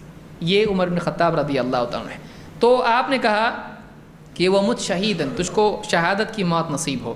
اس کو امام احمد ابن حنبل اور امام ابن ماجہ نے روایت کیا ہے، اور صحیح الجامع الصغیر میں اور صحیح میں شیخ الالبانی نے اس کو حسن کہا ہے۔ بلکہ اسی طرح سے آپ صلی اللہ علیہ وسلم نے نہ صرف ان کے لیے دعا کی بلکہ ان کے بارے میں کنفرمڈ پکی خبر دی کہ یہ شہید ہیں۔ دعا کرنا ایک اور بات ہوتی ہے، خبر دینا ایک اور بات ہوتی ہے۔ دعا کرنا الگ چیز ہے اور خبر دینا الگ چیز ہے۔ خبر بھی دیا آپ نے شہادت کی۔ انس بن مالک رضی اللہ عنہ کہتے ہیں صعد النبی صلی اللہ علیہ وسلم الی احد، اللہ کے نبی صلی اللہ علیہ وسلم احد کے پہاڑ پر گئے، ومعه ابو بکر وعمر وعثمان، اور آپ صلی اللہ علیہ وسلم کے ساتھ میں حضرت ابو بکر صدیق تھے، حضرت عمر رضی اللہ تعالیٰ تھے، حضرت عثمان رضی اللہ تعالیٰ تھے۔ فرجف بهم فضربه برجله، پہاڑ پر آپ تھے تو پہاڑ لرزنے لگا، اور پہاڑ لرزنے لگا۔ فضربه برجله، آپ نے پہاڑ کو ٹھوکر ماری، اللہ کے نبی صلی اللہ علیہ وسلم نے پہاڑ کو ٹھوکر لگائی۔ قال اثبت احد، آپ نے کہا احد ٹھہر جا، تھم جا، تب لرزتا کیوں ہے، ٹھہر جا، اثبت احد ٹھہر جا، فما علیک الا نبی او صدیق او شہیدان، ٹھہر جا، تیرے اوپر ایک نبی ہے اور ایک صدیق ہے اور 2 شہید ہیں۔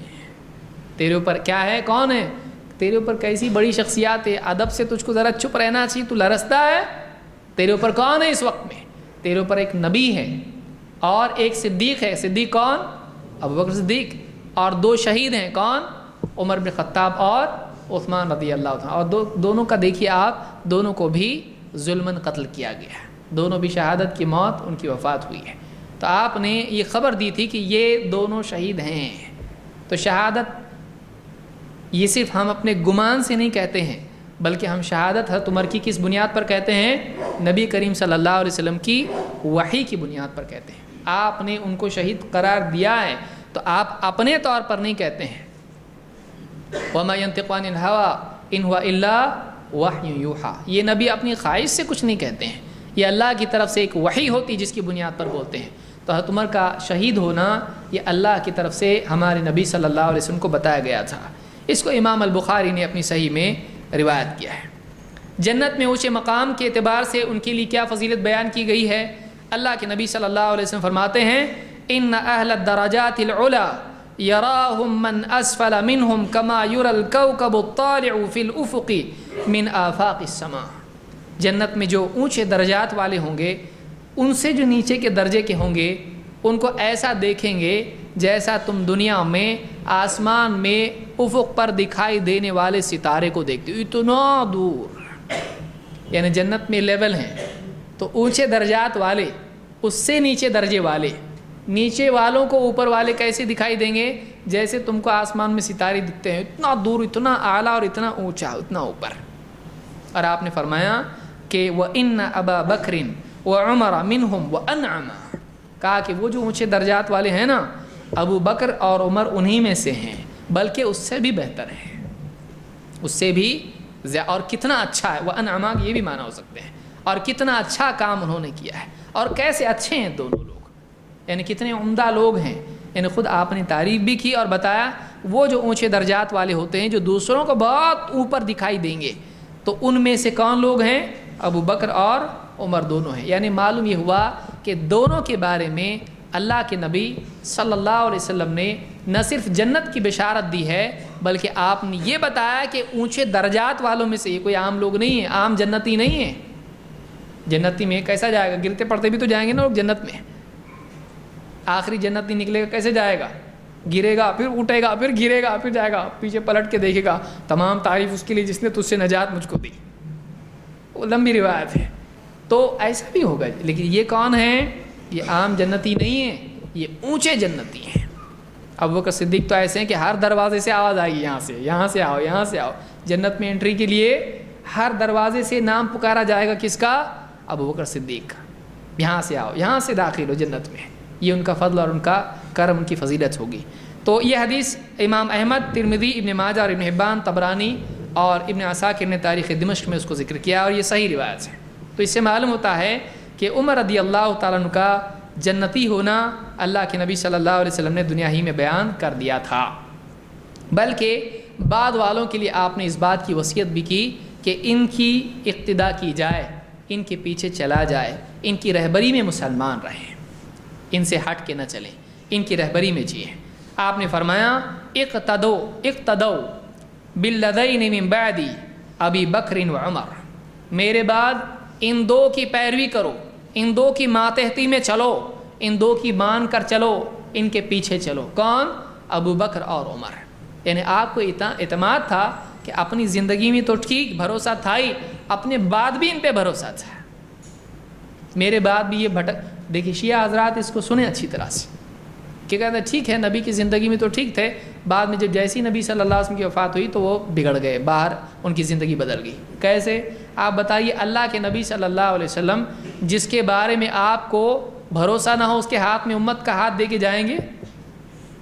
آپ کو اتنا بھروسہ تھا میرے بعد بھی یہ بگڑنے والے نہیں ہیں، اسی لیے کہا میرے بعد کس کے پیچھے تم کو چلنا چاہیے، کس کے راستے پہ تم کو چلنا چاہیے، کس کی ماتحتی میں چلنا چاہیے؟ ابو بکر اور عمر ہیں، ان کے پیچھے میرے بعد چلو، ان کی ماتحتی میں تم رہو۔ اس کو امام احمد، ترمذی اور ابن ماجہ نے روایت کیا، یہ صحیح حدیث ہے۔ اسی طرح سے خود علی بن ابی طالب رضی اللہ تعالیٰ کو آپ دیکھیں، ان کا ان کے بارے میں کیا کہنا تھا۔ وہب السوائی کہتے ہیں خطبنا علی رضی اللہ عنہ، ایک مرتبہ علی بن ابی طالب رضی اللہ تعالیٰ نے ہم کو خطبہ دیا۔ فقال من خیر هذه الامة بعد نبیها، خود پوچھا انہوں نے، کہا کہ اس امت کے افراد میں نبی کے بعد سب سے افضل کون ہے؟ کون پوچھ رہا ہے؟ علی بن ابی طالب۔ اس امت کے افراد میں نبی صلی اللہ علیہ وسلم کے بعد سب سے افضل کون ہے؟ اب انہوں نے جواب میں کہا فقلت انت یا امیر المؤمنین، کہا کہ اے امیر المؤمنین آپ ہی ہیں، آپ ہی ہیں۔ قال لا، حضرت علی نے کیا کہا؟ نہیں، خیر هذه الامة بعد نبیها ابو بکر ثم عمر، اس امت میں نبی صلی اللہ علیہ وسلم کے بعد سب سے افضل اگر کوئی ہے تو وہ ابو بکر رضی اللہ تعالیٰ عنہ ہیں، اور ان کے بعد عمر ہے۔ کوئی کہے کہ سب کے ڈر سے، جیسے شیعہ حضرات آج تقیہ کرتے ہیں، تو مجبوری میں، مظلومی میں ڈر کے ایسا کہا ہوگا۔ تو پہلی بات تو یہ سن لیں کہ حضرت علی جھوٹے نہیں تھے نعوذ باللہ، اور دوسرے یہ کہ بزدل نہیں تھے، تیسرے یہ کہ خلافت کا دور ہے، آپ کیا ڈر ہیں؟ آپ آدمی کیا کہہ رہا ہے؟ انت یا امیر المؤمنین، اے امیر المؤمنین آپ۔ تو اس وقت میں حضرت علی کون تھے؟ مسلمانوں کے امیر تھے۔ اب امیر بھی ڈرتا پبلک سے؟ امیر المؤمنین ہے، اب تو سارا پاور ہے، اگر دل میں کچھ چھپا کے برداشت بھی کر لیا ہو تو اب تو وہ بات بھی ختم ہو گئی۔